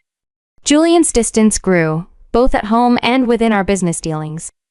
Then, one day, a shocking call came through. It was from a partner's warehouse. "Ava, something terrible happened." Jordan collapsed suddenly while picking up some goods and was rushed to the hospital. The caller informed me in a panicked tone. Tragically, my father-in-law, Jordan, didn't survive his injuries from the fall. His sudden passing brought together many people from our business partners and the local community who respected him deeply. They attended his funeral in large numbers. Riley, who had left home years ago for a corporate job, was visibly stunned at the funeral by the turnout and the size of the company now. "I always thought this place was on the brink of collapse. When did it grow so big?" she asked, genuinely surprised. "It's all thanks to Ava," someone from the crowd responded. Ava had turned the company around completely.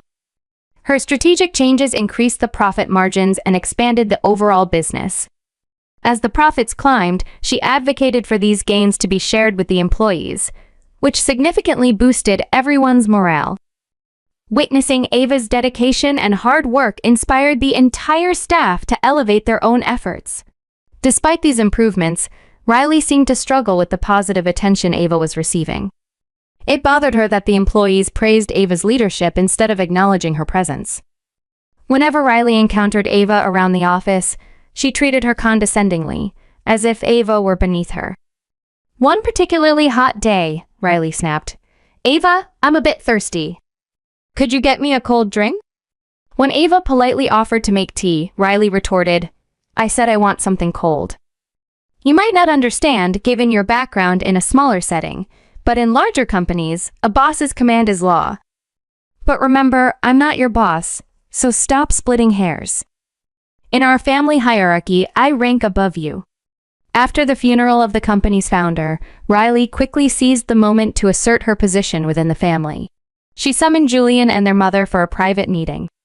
As Ava stood by Julian, ready to join the discussion, Riley coldly cut her off. "This is a family discussion, Ava.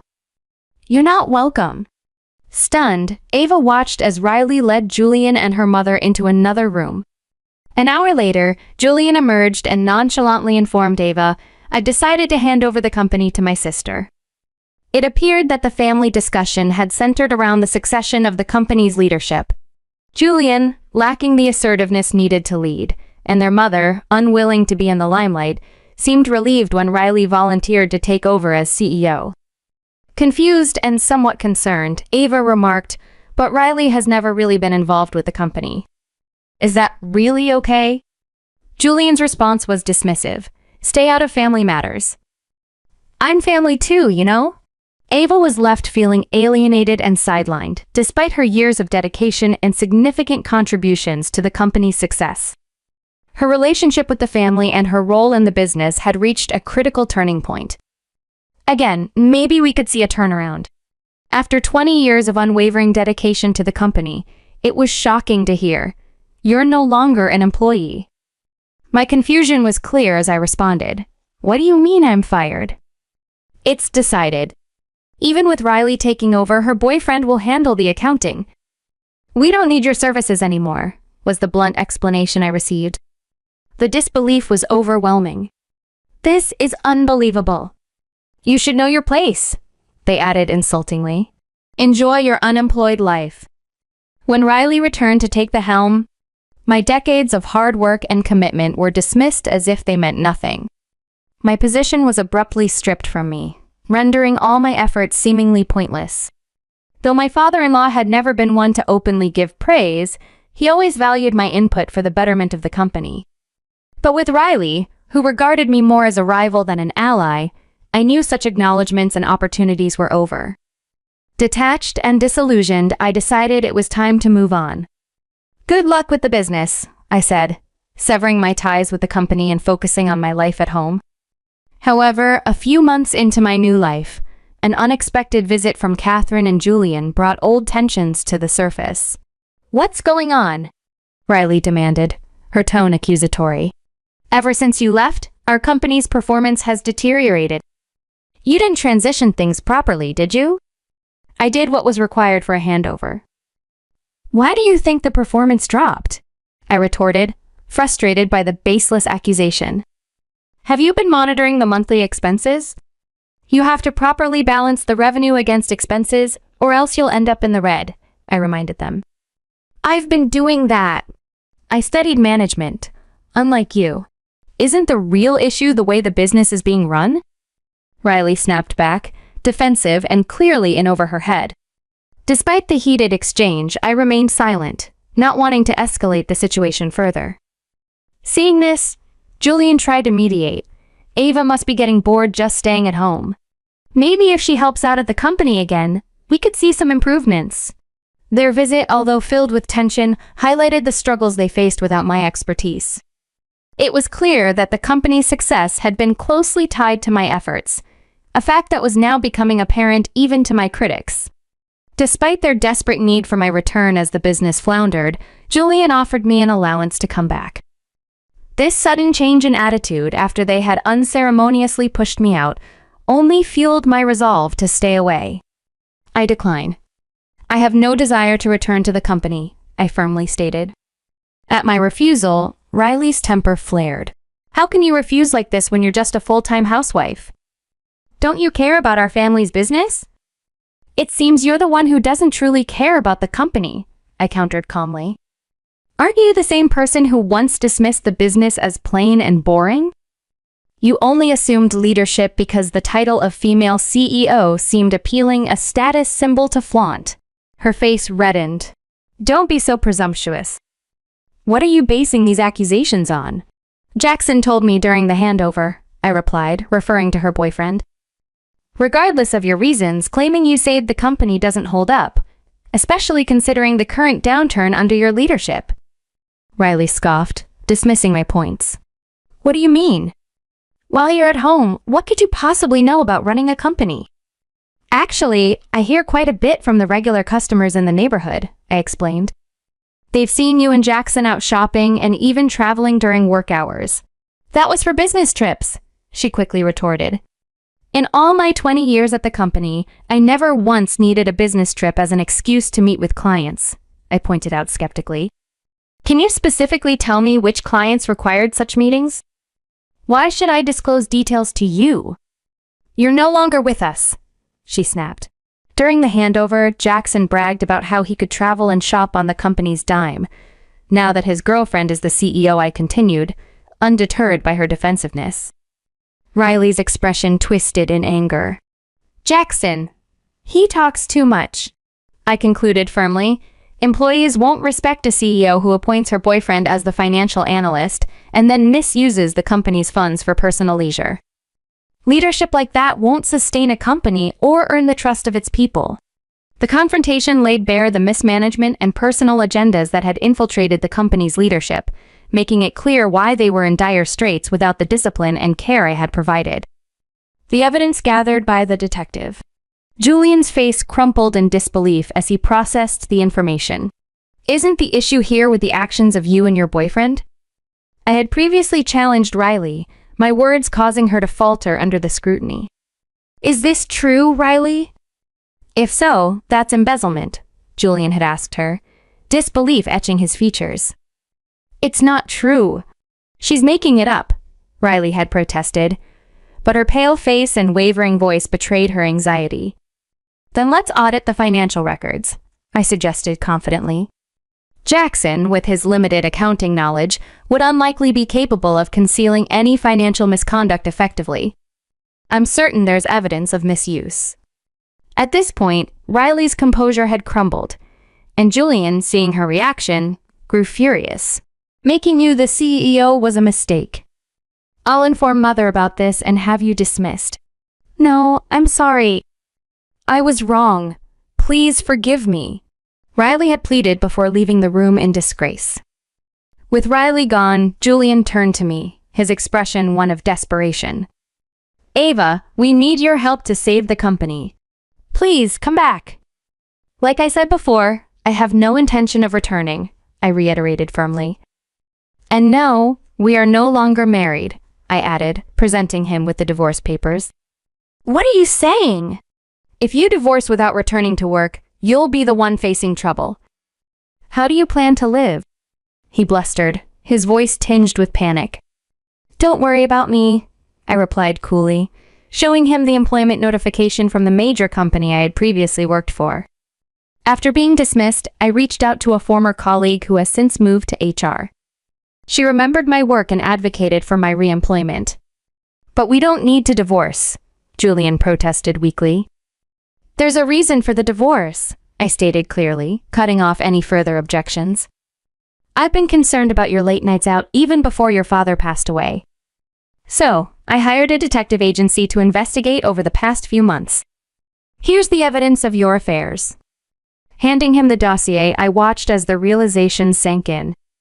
His attempts to manipulate the situation had backfired, and now he faced the consequences of his actions, both in his personal life and his professional dealings. My decision was made with clarity and a resolve to start anew, free from the turmoil that had engulfed my life at the company. In the unfolding drama of my separation from Julian, the discovery of him with another woman provided clear grounds for divorce. This is an affair, a legitimate reason for divorce.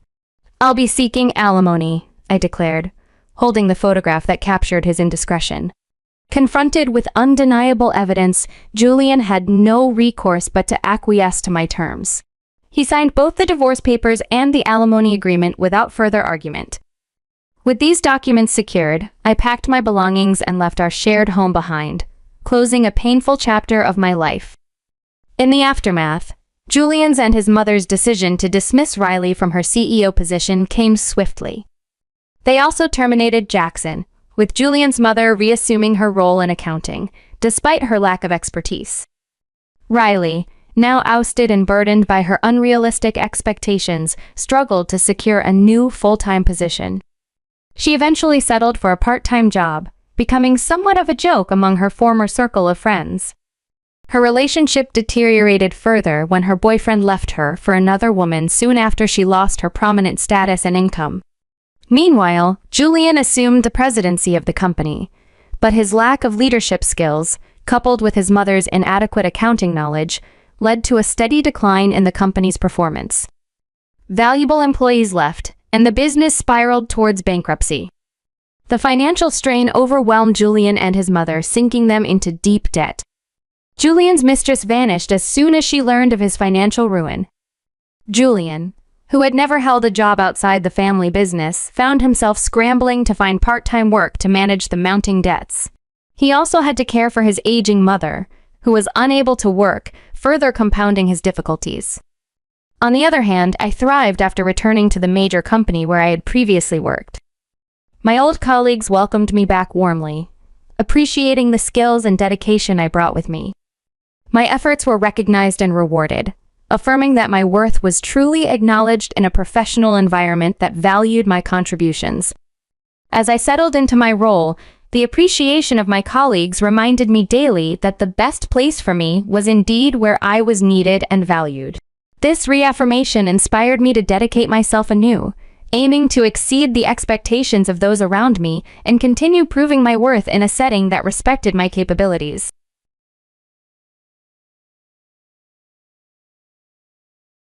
Stella's story begins with a stark revelation that she had never expected.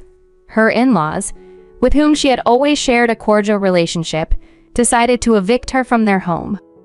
In an equally surprising turn of events, her husband, Wyatt, whom she had been married to for 5 years, presented her with divorce papers, already filled out on his end, urging her to sign them quickly.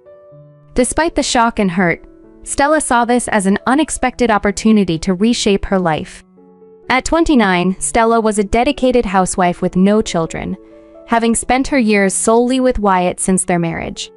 After college, Wyatt secured a job at a demanding company, requiring him to work from dawn until late at night, which took a toll on him both mentally and physically. Witnessing his struggles, Stella decided to find a work-from-home job to alleviate some of their financial burdens and support Wyatt. Initially, Stella matched her part-time job income by taking on data entry operator tasks from home. Motivated to expand her skills, she taught herself film editor. Over time, she began receiving projects from clients, which not only boosted her income, but also allowed her to start saving significantly. With her savings, Stella ventured into investments. She immersed herself in studying and practicing investment strategies alongside her film editor work. Her efforts paid off, and she soon started reaping substantial returns from her investments. Despite the inherent risks, this arrangement suited Stella well, allowing her to monitor stock prices and manage her work from home. As her financial stability grew, Stella offered to cover their rent to ease Wyatt's burden. However, Wyatt, puzzled by her proposal, dismissed her earnings as mere pocket money, not fully recognizing the extent of her financial contributions from her film editor and investment ventures. This lack of acknowledgement only added to the complexities of their relationship, culminating in the unexpected divorce proposal. Stella had worked hard to build a stable financial foundation through her investments, generating a significant income that provided a comfortable life for her and her husband, Wyatt. Recognizing the grueling conditions at Wyatt's workplace, Stella encouraged him to consider changing jobs, assuring him that her earnings were more than sufficient to support them both. "You really don't need to push yourself so hard at that dreadful company," she told him, hoping to ease the burden he felt. Wyatt, visibly relieved and grateful for Stella's support, soon shared the joyous news that he had resigned from his job. Stella felt a deep sense of happiness, hoping that Wyatt's decision would not only bring him peace but also strengthen their bond as a couple. However, their relationship soon faced a new challenge. Wyatt proposed an unexpected idea, moving in with his parents. Stella was taken aback. "Wait, do you mean actually moving into your parents' house?" she asked, puzzled. Wyatt explained that he wasn't suggesting they live directly with his parents, but rather rent a room in a newly constructed luxurious condo where they could all stay together. Showing her a brochure for the high-end tower condo, Wyatt seemed excited about the idea of being able to look after his parents in such a comfortable setting. Stella, however, was hesitant.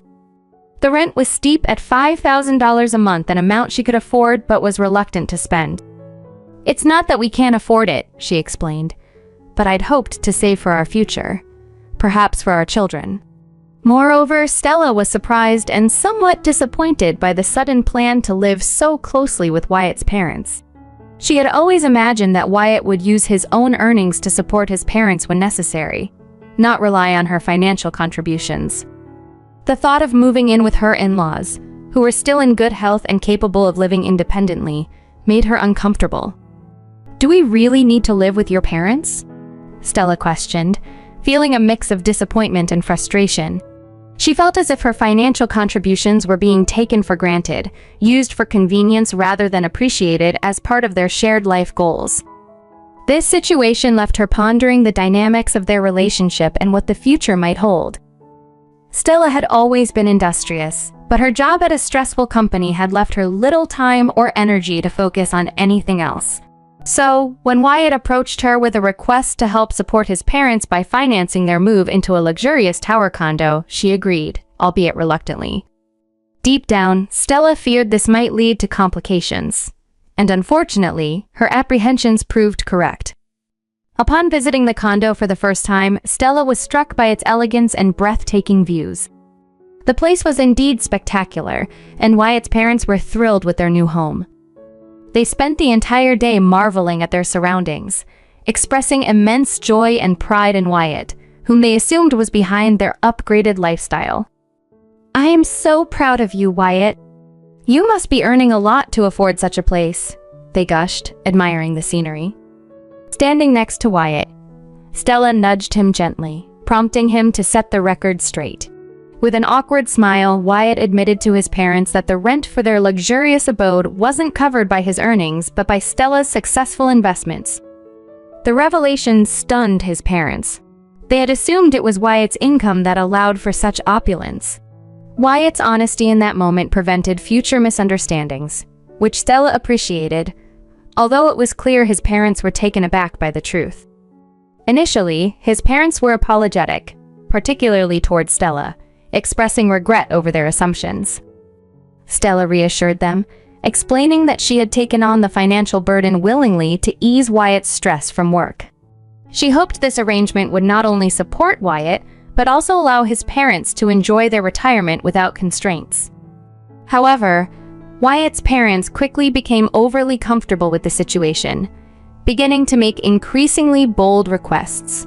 They started asking Stella for specific brands of groceries, luxury items, and even hinted at wanting expensive gifts like golf clubs. "This brand of mayonnaise, please. And could you look at getting me a softer pasta?" they would ask, treating Stella more like a benefactor than a daughter-in-law. "Oh, and Stella, there's this bag I've had my eye on." Caught in an awkward position, Stella felt like she was being viewed not as family but as a source of funds. While she was prepared to manage household responsibilities and provide some assistance, the growing list of demands made her uncomfortable. Wanting to maintain harmony but also to set boundaries, Stella told Wyatt that while she was happy to help, there needed to be limits to their requests. She hoped this gentle nudge would remind everyone of the respect and understanding necessary to maintain their family dynamics peacefully. Stella had always strived to be a dedicated wife, managing household chores to the best of her abilities. However, she realized that setting financial boundaries was essential to prevent her in-laws from becoming overly dependent or entitled. Despite their increasing demands for expensive items and luxuries, Stella firmly declined to indulge every request, a stance that did not sit well with them. As a result, Her in-laws' attitude toward her grew sour, and they began to voice complaints to Wyatt. How can she just stay at home and claim to earn so much? It doesn't seem like real work. Maybe she's just gambling. They speculated behind her back, questioning the legitimacy of her income. They even accused her of being arrogant, attributing her financial success to mere luck rather than genuine effort. Meanwhile, Wyatt had shifted to a less demanding job with lower pay, one that did not require overtime. Freed from the burdens of rent and living expenses now covered by Stella's investments, he enjoyed the liberty to spend his salary on personal indulgences. His wardrobe became increasingly lavish, featuring tailor-made suits and designer accessories. Wyatt, a longtime fashion enthusiast, reveled in his newfound freedom to spend on himself. This change in Wyatt didn't go unnoticed by his parents, who wondered why they couldn't also indulge in similar luxuries. They often questioned Wyatt about this disparity, which led him to subtly pressure Stella into buying extravagant items for his parents. They see how we live and want a bit of that too. Can you help out? He would suggest. Stella, however, stood her ground. If you want to provide for them, why not use your own salary? You've been enjoying your earnings freely. Maybe it's time to show your parents that same generosity, she countered when Wyatt brought up the topic. This put Wyatt in a difficult position. He wanted to maintain his lifestyle and knew he couldn't support extravagant purchases for his parents without cutting back on his own luxuries. Her firm stance led to a tense moment where Wyatt, unable to refute her logic, frowned. He realized that if he were to support his parents as Stella suggested, his personal budget for luxury goods would significantly diminish. This financial reality check highlighted the complexities of their family dynamics, where personal desires, family responsibilities, and financial capabilities were all intricately linked. I used to care for him, but when I refused to continue, Wyatt's attitude towards me hardened. He criticized my appearance relentlessly, claiming that not wearing makeup or dressing casually made us incompatible. If you keep this up, we won't match each other anymore, he would say, ignoring the fact that we mostly stayed at home. His harsh words intensified, pointing out every flaw he perceived. My in-laws also joined in, complaining about my cooking and housekeeping. You might earn money, but you're failing as a wife, they'd say. Their constant critiques wore me down, but I stood up for myself, reminding them of my contributions to their lifestyle thanks to my earnings. Natalie, you're fit and unemployed but do no housework, and Silas, you quit your job. What would happen to all of you if I left? I argued. Their response was silence. They were too stunned to reply. I was right, and they knew it. However, they soon began to gossip about me to Wyatt, thinking I couldn't hear them. Their complaints filled the living room. Who does she think she is? She's so arrogant just because she makes money, they'd whisper, not knowing I overheard every word. Their resentment grew when they speculated that if I could earn significantly through my efforts, perhaps they could replicate my success by trading or investing. She did it, so why can't we? They pondered aloud, plotting to start their own ventures inspired by my financial successes. I was utterly shocked. My eyes couldn't quite make sense of what they were seeing. Investing and gambling are worlds apart. It isn't something you can master just by skimming a few guides, something Silas and Wyatt, as former company employees, ought to understand well. Yet, following my success, both my in-laws and my husband began competing with me relentlessly. At breakfast, they'd scramble to check stock prices, laptops cluttering the dining table, as if confirming their investments had become more crucial than the meal or morning conversation. Feeling increasingly alienated in my own home, I sensed a growing hostility aimed at me. Their behavior made me feel unwanted, like an outsider among those I called family. One day, I stepped out with a friend, needing a break from the mounting tension. We attended an event for my favorite anime, a pleasant distraction from the relentless stress. But as fate would have it, I stumbled upon a scene that would change everything. Exiting a luxury brand store was Wyatt, my husband. Just as I was processing his unnecessary splurge, a young woman appeared, wrapping her arms around him affectionately. My heart raced as I hid, watching the betrayal unfold. Shocked, I covertly captured the moment with my phone. Though our relationship had been rocky, I never imagined it had deteriorated to this extent. I had believed, despite our issues, that there was a fundamental love and respect at the core of our marriage. Clearly, I was mistaken. Wyatt was not just distant. He was in an intimate relationship with another woman. A wave of realization hit me hard. I no longer wanted to be part of this deception, nor did I wish to continue living with his parents. From that moment, I started searching for a single-room apartment, my own space. I withdrew from household duties and caring for my in-laws, wondering why I should bother at all. This shift in my demeanor infuriated them. Wyatt, too, was angry with me. One day, they confronted me aggressively. "What's with your attitude lately? Everything you do or say is infuriating," they accused. "You've become too arrogant," they said, echoing each other. Natalie, voicing her disdain loudly, declared, "I hate everything about you." Stunned by their harsh words, all I could muster in response was a bewildered, "What do you mean?" I had always believed it was just my family and me in our home, but suddenly my in-laws decided it was time for me to leave. To my astonishment, Wyatt had already prepared the divorce papers, laying them out neatly for me to sign. I filled out my part. "Hurry up and sign," he urged. Although I hadn't wished for this, it strangely felt like an opportunity for freedom. I signed the papers without hesitation. "Well done, just get up quickly, okay?" I said, already packing my bags. Behind me, I heard Jackson boast loudly for my benefit. "Now, this house will finally be ours. Let's have an expensive dinner to celebrate once she's out." Their voices were thick with anticipation. I packed calmly, deciding to take only what I needed in that moment. "I'll have the mover come another day for the rest," I announced casually. My in-laws sneered triumphantly, their laughter echoing as they told me, "Do it as fast as you can." Their smugness was palpable, but little did they know, they were the ones truly losing out. For now, I returned to my parents' house, planning my next steps carefully. Later, I went to my high-rise condo with the mover to retrieve the rest of my belongings. Meanwhile, Wyatt boasted about finally owning the house, his grin wide. "Oh, by the way, we haven't finished talking about the divorce yet," I interjected, placing the photos of his affair, obtained from a detective agency, right in front of him. Wyatt's face dropped, his confident demeanor crumbling at the sight of the photographic evidence. "We will get a divorce, but not before I receive proper alimony for your betrayal," I stated firmly. His parents, unaware of his affairs until that moment, turned ashen. "No way! How did you find out about my affair?" Wyatt stammered, shocked. "You thought you wouldn't get caught because I was always home," I replied coolly.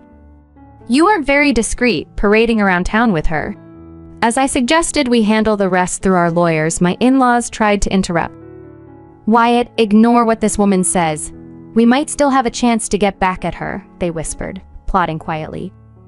"What do you mean by getting back at me?" I asked, ready to confront whatever they planned with the full force of the law behind me. Then Wyatt said something that really caught me off guard.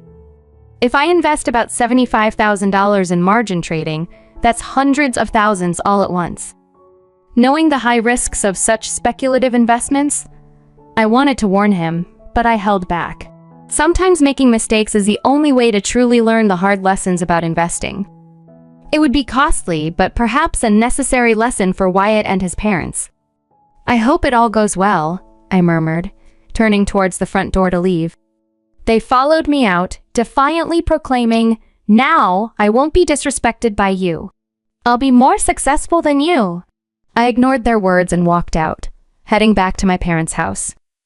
Later, through my lawyer, I initiated a claim for alimony against Wyatt and his mistress, arguing that Wyatt was entirely at fault and demanding there be no division of property.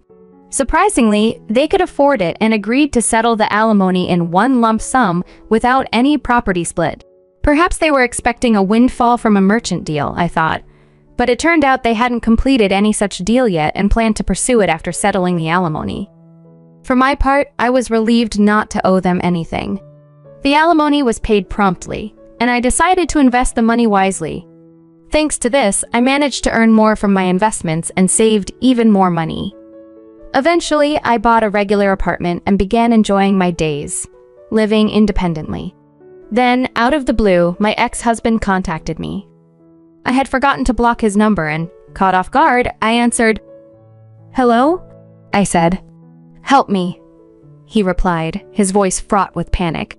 I screwed up big time in margin trading and lost $75,000. I was taken aback when Wyatt called, admitting he was completely in debt. "Oh, what a disaster. How could you manage like this for years?" I questioned. Wyatt quickly defended himself. "I wasn't really gambling. I studied it, made lots of calculations and predictions, and invested thoughtfully. You see, if you invest randomly like it's a lottery, you're bound to fail." He sounded desperate. "Please, come back. If we keep going this way, we'll have to give up our $70,000 a month tower condo. That's probably for the best, don't you think? I can't afford it with my earnings, but my parents still think I can make it next time. They're pushing me into more margin trading." I sighed. "You really should stop them. But, it's no longer my concern. It's your responsibility now to take care of your parents." With those final words, I hung up the phone. Later, a mutual friend shared that despite my advice, Wyatt's parents went ahead with another round of trading, which disastrously added $47,000 to their debts. As a result, they lost the tower condo, which was leased under Wyatt's name. Now, Wyatt and his entire family were engulfed in debt, and his income was entirely devoted to paying it off. This financial strain was too much for his mistress, who left him shortly thereafter. Wyatt returned to a grueling work schedule, much like his old days, and even his parents had to find jobs to manage the debt. It was a harsh reality they had brought upon themselves, and I felt no sympathy for their plight. They had finally learned the hard lesson of what real investment entailed. Now, burdened by debt, they wouldn't be able to invest again for a long time. Meanwhile, I continued to thrive through smart investing, having saved enough not to need to work anymore. I plan to expand my hobbies and enjoy a comfortable, semi-retired life. Reflecting on the whole ordeal, I couldn't help but think about the underestimation and disrespect often shown to wives. Perhaps acknowledging a wife's capability and supporting her could lead to a much happier relationship. But Wyatt, who cheated and underestimated, was simply a fool who couldn't see past his mistakes. I'm glad that I made the decision to leave. Now, I look forward to enjoying my serene retirement to the fullest.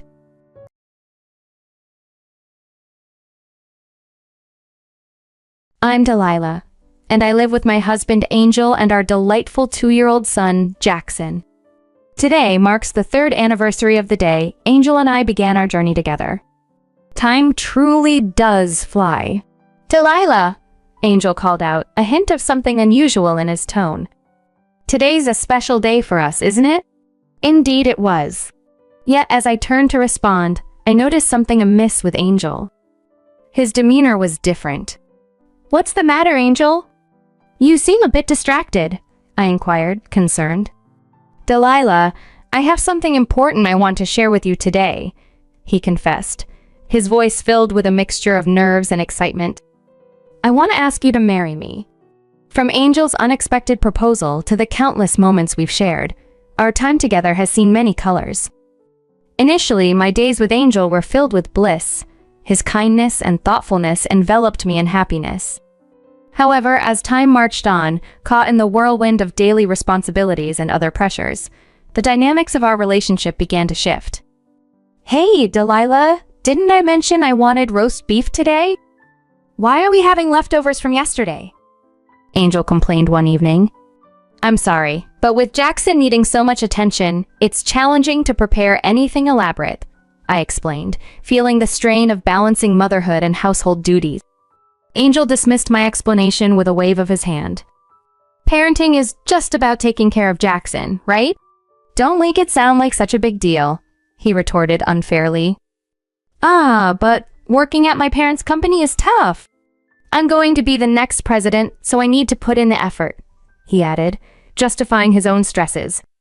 Angel's role at the family company kept him busy. Yet it seemed his achievements were less than stellar, and yet he carried an air of superiority. As his expectations grew, so did the distance between us. "I don't need dinner tonight," he declared one night, frustration evident in his tone. "Oh, and I might not come home tonight. I have a golf game with a senior from work tomorrow, so you'll need to manage everything here." On the days he was home, the complaints continued. "What is this? The taste is so bland. You really can't do anything right these days," he would say.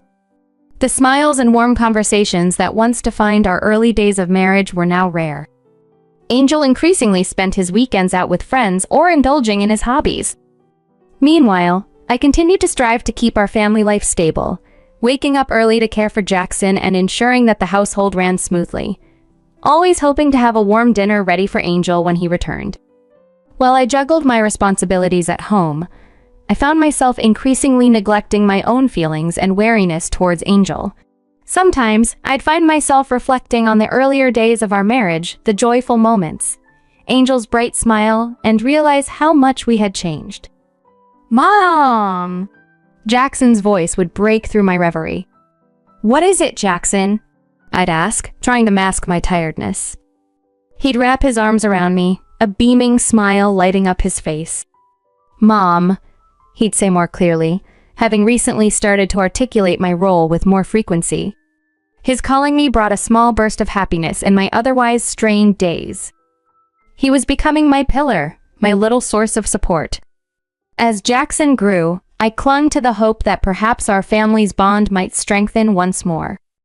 Yet, deep down, a part of me recognized that my relationship with Angel had cooled significantly. One morning, as I was tidying up before Angel was due to leave for work, something unusual caught my attention. Instead of descending the stairs in his typical suit, Angel appeared in casual clothes that were unfamiliar to me, clearly new. "Aren't you supposed to be at work today?" I asked, puzzled by his outfit. "I'm going to work," he responded dismissively. "Dressed like that? What about your suit?"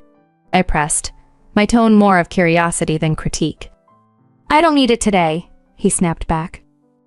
"Seriously, stop nagging me. If I say it's fine, then it's fine.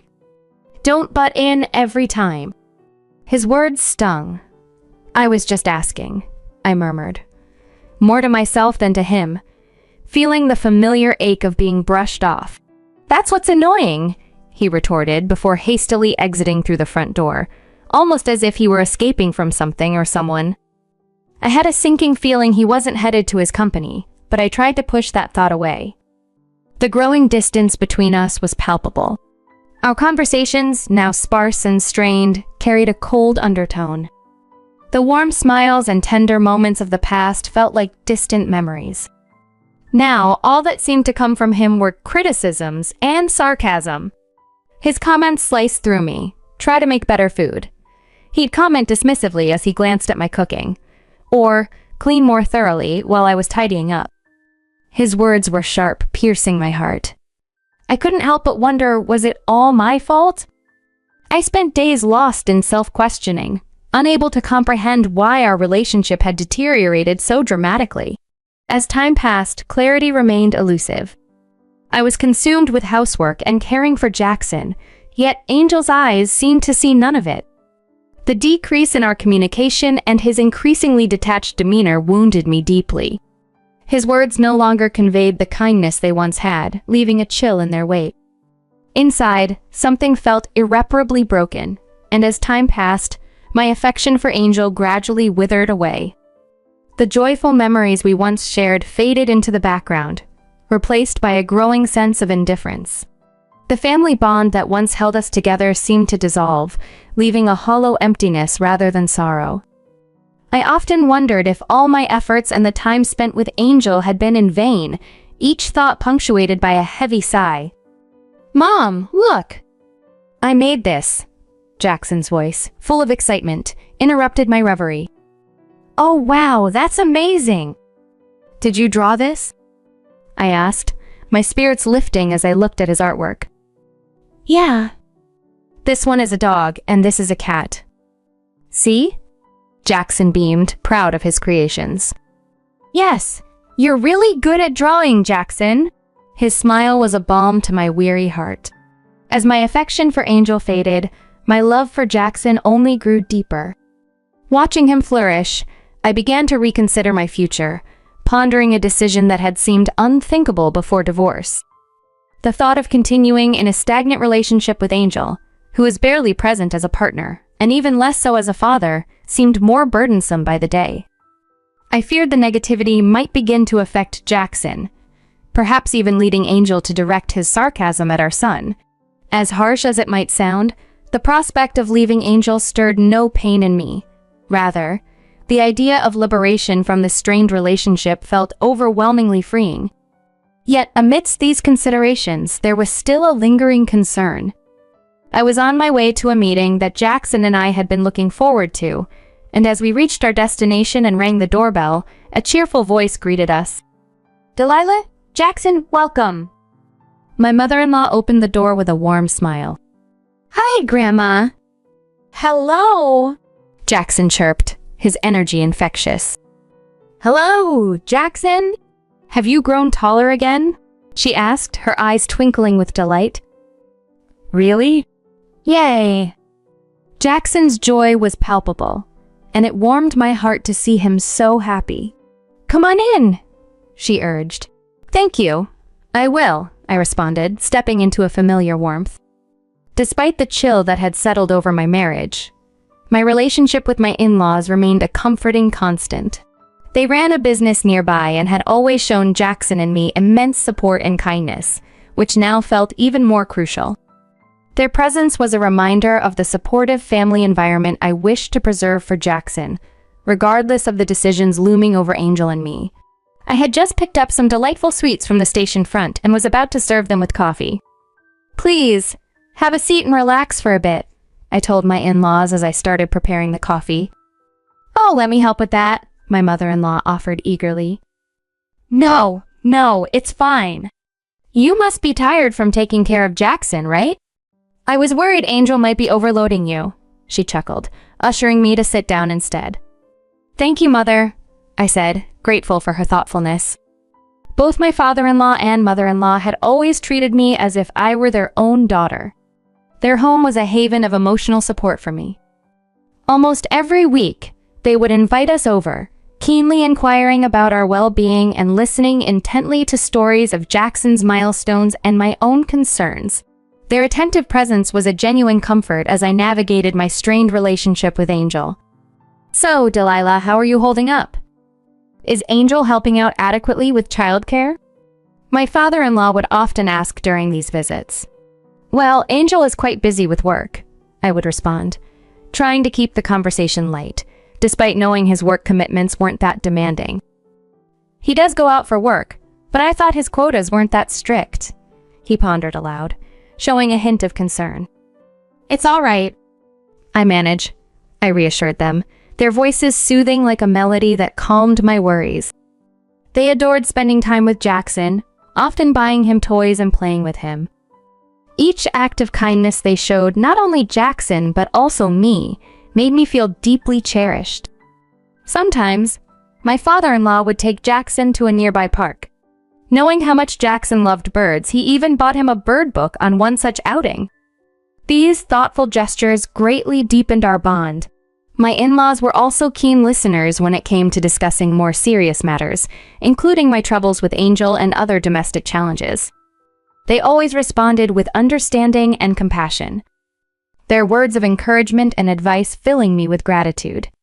Their presence brought a warm breeze into our lives, their kindness a substantial support. "I'm worried if Angel is causing you any trouble," my mother-in-law once remarked with a concerned smile as my father-in-law played with Jackson. I could only offer a wry smile in return, perhaps confirming her suspicions about the complexities of my marriage to Angel. "No, it's fine," I reassured her, though she still looked worried. My father-in-law, too, showed his care not just through words, but through actions. He enjoyed cooking and would often try out new recipes for me, understanding how much a good meal could lift my spirits. This gesture, among many others, reflected the depth of their concern and love, making each visit a respite from the ongoing stresses at home. I've always found joy in good food, and my father-in-law knew this well. He always made sure to prepare something delicious when we visited, creating a comforting atmosphere while playing with Jackson. Witnessing their interaction, seeing how my father-in-law genuinely engaged with Jackson's interests, always brought a sense of peace to my heart. "Jackson, what kind of animal would you like to see next time?" he asked with a twinkle in his eye. "Big fish next time," Jackson exclaimed enthusiastically. "All right, let's plan a trip to the aquarium next time," he promised, sparking joy in Jackson's eyes. Watching them together, I couldn't help but smile. Jackson adored his grandparents, showing them a carefree happiness he rarely showed to Angel. As we prepared to leave, my mother-in-law pulled me aside. "Delilah, feel free to talk to us about anything," she said warmly, her smile sincere yet tinged with concern. Her words weighed on me. She didn't know that I was seriously considering a divorce from Angel. I didn't want to bring sadness to my in-laws if it could be avoided. Maintaining a relationship with them and ensuring Jackson enjoyed happy times seemed paramount, despite the turmoil with Angel. The fear of opening up about Angel and imagining their possible reactions held me back. Amid these reflections, an incident occurred that added to my concerns. My in-laws had taken Jackson for the day, allowing me some rare time to catch up with a friend at a cafe, an outing I hadn't enjoyed in quite a while. "It's been a long time since we've had a cafe day like this, hasn't it?" my friend observed. "Really, Delilah? You seem quite occupied lately. Did something happen with your husband?" she asked, her tone hesitant. I tilted my head, puzzled by her probing. "What do you mean?" I inquired, not sure where she was leading. She looked even more troubled as she continued. "Actually, I saw something the other day. I saw your husband walking with a woman I don't know." For a moment, my mind went blank. But deep inside, a part of me wasn't surprised. Reflecting on Angel's recent behavior, there were many signs I had chosen to ignore. My friend took my hand, her gaze earnest and filled with concern. "Vivian, I think you should talk to Angel about it." "Yeah, maybe you're right," I murmured, feeling a mix of relief and apprehension.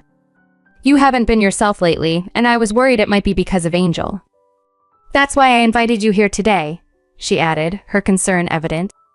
Her support in that moment felt like a lifeline as I contemplated the difficult conversations and decisions that lay ahead. "I'm so sorry for worrying you," I apologized to my friend, the weight of the situation heavy on my shoulders. "Don't apologize, Delilah. Whatever decision you make about Angel, I am on your side," she reassured me with a supportive nod. "Thank you," I said, feeling a little lighter as we parted ways.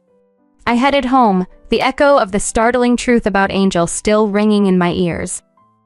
Yet, despite the shock, a strange calm had settled over me, even a slight sense of relief. This revelation seemed to dissolve any last reservations I had about ending my relationship with Angel. I found myself contemplating a future just with Jackson, filled with uncertainties yet strengthened by my resolve to be there for him. "I'm home," I announced wearily as I entered our house. "Today was exhausting," I murmured, more to myself than anyone else. "Welcome back." Hey, I finally come home. What's with that sulky face? You should greet me with a smile or something. You know?" As I met him at the entrance, my expression was firm, not the welcoming smile he expected. In the living room, Angel carelessly tossed his bag onto the sofa. With a steady voice, I told him, "Angel, we need to talk." "Talk? Can't it wait until after dinner?" he responded, clearly annoyed. "No, I want to talk about it now," I insisted. What now?" "Such a hassle," he complained, but his tone shifted when he realized the gravity of the situation. "Well, this situation is your fault, isn't it? The conversation we're about to have is about you," I said, feeling a surge of boldness. Angel looked at me with puzzled eyes, a flicker of unease passing through them, as if he sensed what was coming. "What are you talking about?" he asked defensively. I took a deep breath and continued. I heard from my friend. "Is it true that you were walking with a woman I don't know?" The change in Angel's expression was immediate and telling. His face drained of color, and his eyes darted around, seeking an escape route. That must be a mistake. Your friend saw wrong, he stammered. She said she heard your voice. She also knows the store you two went into. Shall I confirm it with the store staff? I pressed further. It's useless to hide it, Angel finally admitted, his face hardening as he spat out the words. Yeah, that's right. Her name is Zoe.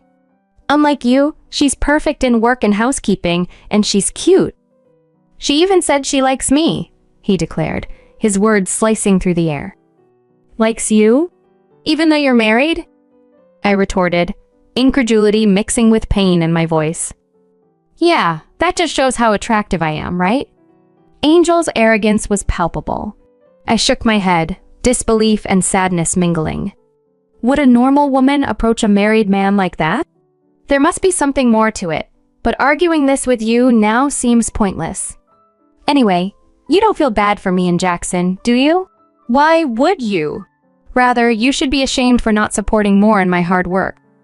The conversation laid bare the chasm between us, a divide too wide to bridge with mere words. The future I had imagined with Angel had crumbled, replaced by a resolve to build a better one for Jackson and myself. I heard from your parents that you haven't even met your work quotas. Can you still claim you're working hard? I challenged Angel, frustration evident in my tone.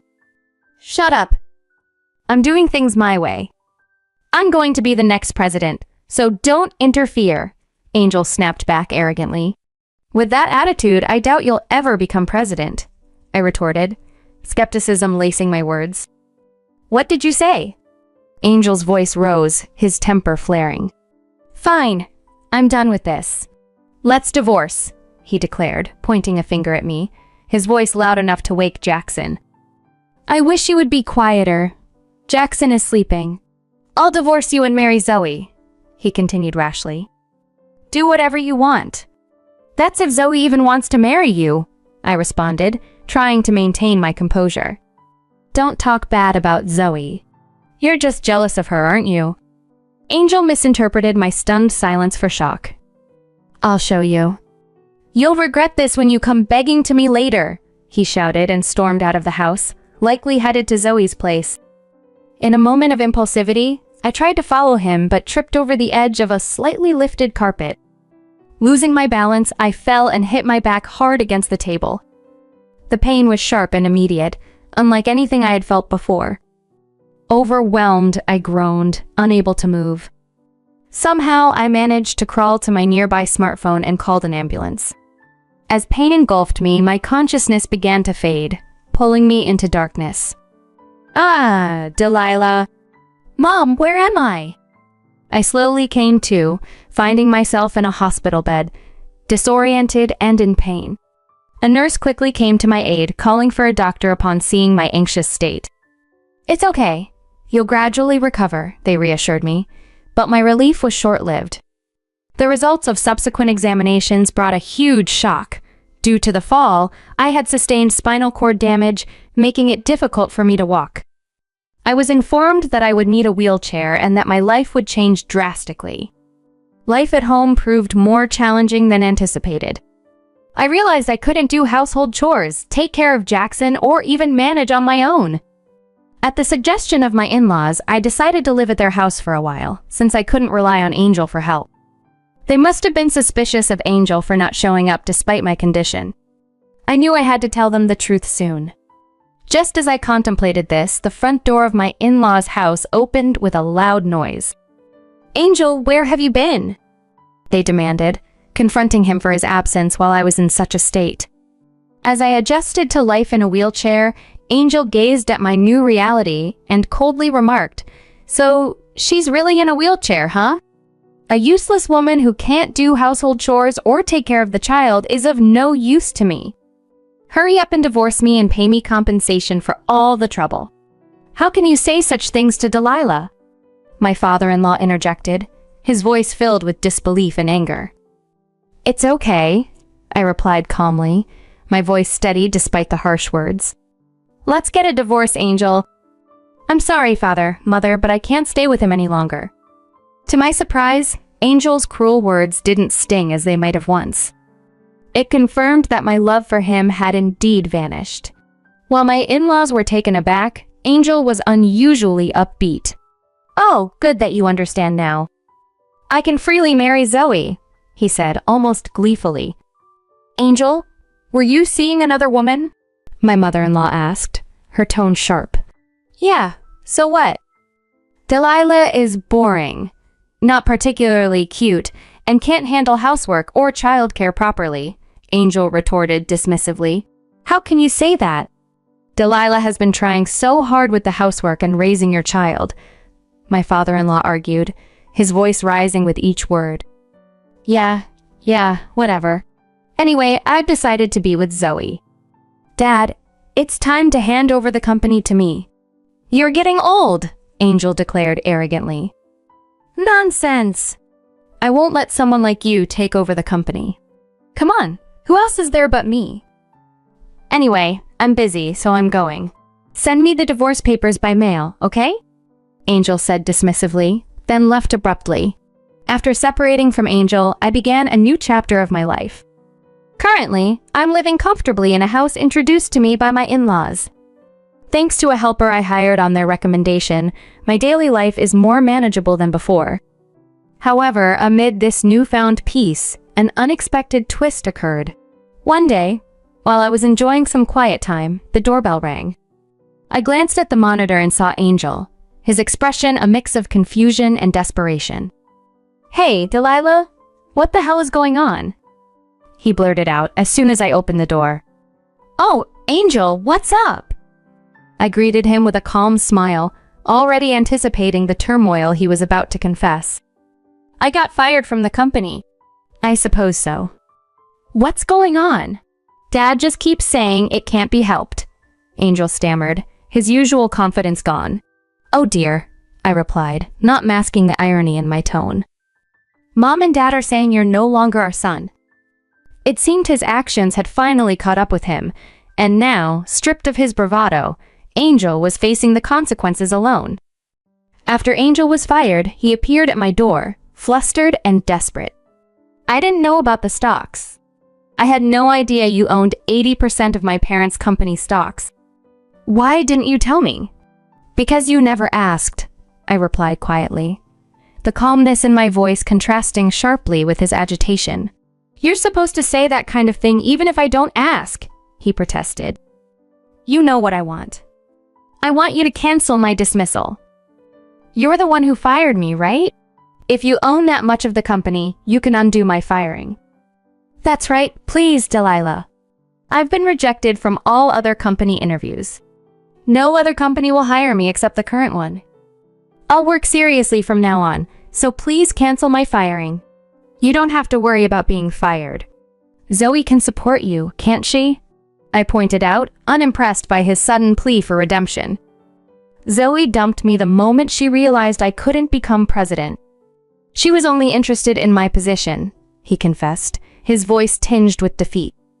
"Please, Delilah, you're all I have left. Let's get married again. It would be better for you too, right?" His words were audacious, considering everything that had transpired. I was stunned by his words. "You're in a wheelchair, right? You need my help, and Jackson, he needs his father." The audacity of his assumptions only fueled my anger. Before I could respond, Parker, the helper my in-laws had introduced, stepped in. "I'm sorry, but the lady does not wish to speak with you anymore," Parker interjected firmly. "Huh? Who are you?" "I'm talking to Delilah," Angel snapped, his confusion evident. "As I said, the lady does not wish to converse with you," Parker repeated with a stern look. "That can't be. Delilah needs me," Angel insisted, desperation creeping into his voice. "I'll say it again.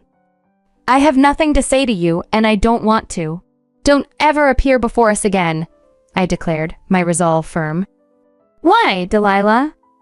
"Hey, if you leave me too, then I am Angel's plea was cut short as Parker 3 forcefully turned off the monitor. Parker's unusual display of anger was intriguing, given his typically reserved nature. "What is it?" "No, it's just rare to see you angry," I mused aloud, appreciating his protectiveness. Eventually, I heard that Angel, abandoned by Zoe and his parents, was walking a lonely path, but that no longer concerned me. Whatever his situation, he had no part in my life anymore. Supported by my in-laws and Parker, I was enveloped in a peaceful daily life in our new home. With Parker's support, I managed household chores and childcare better and began to regain confidence in my abilities. I met new people and shared smiles in my daily life. As my surroundings changed, so did my heart, gradually moving in a more positive direction. Although there was a past with Angel, I overcame it and found a new me. The paths chosen by Angel and me were different. He might be walking a lonely path filled with regrets, but I was walking toward a new future filled with peaceful days and happiness, surrounded by beloved people.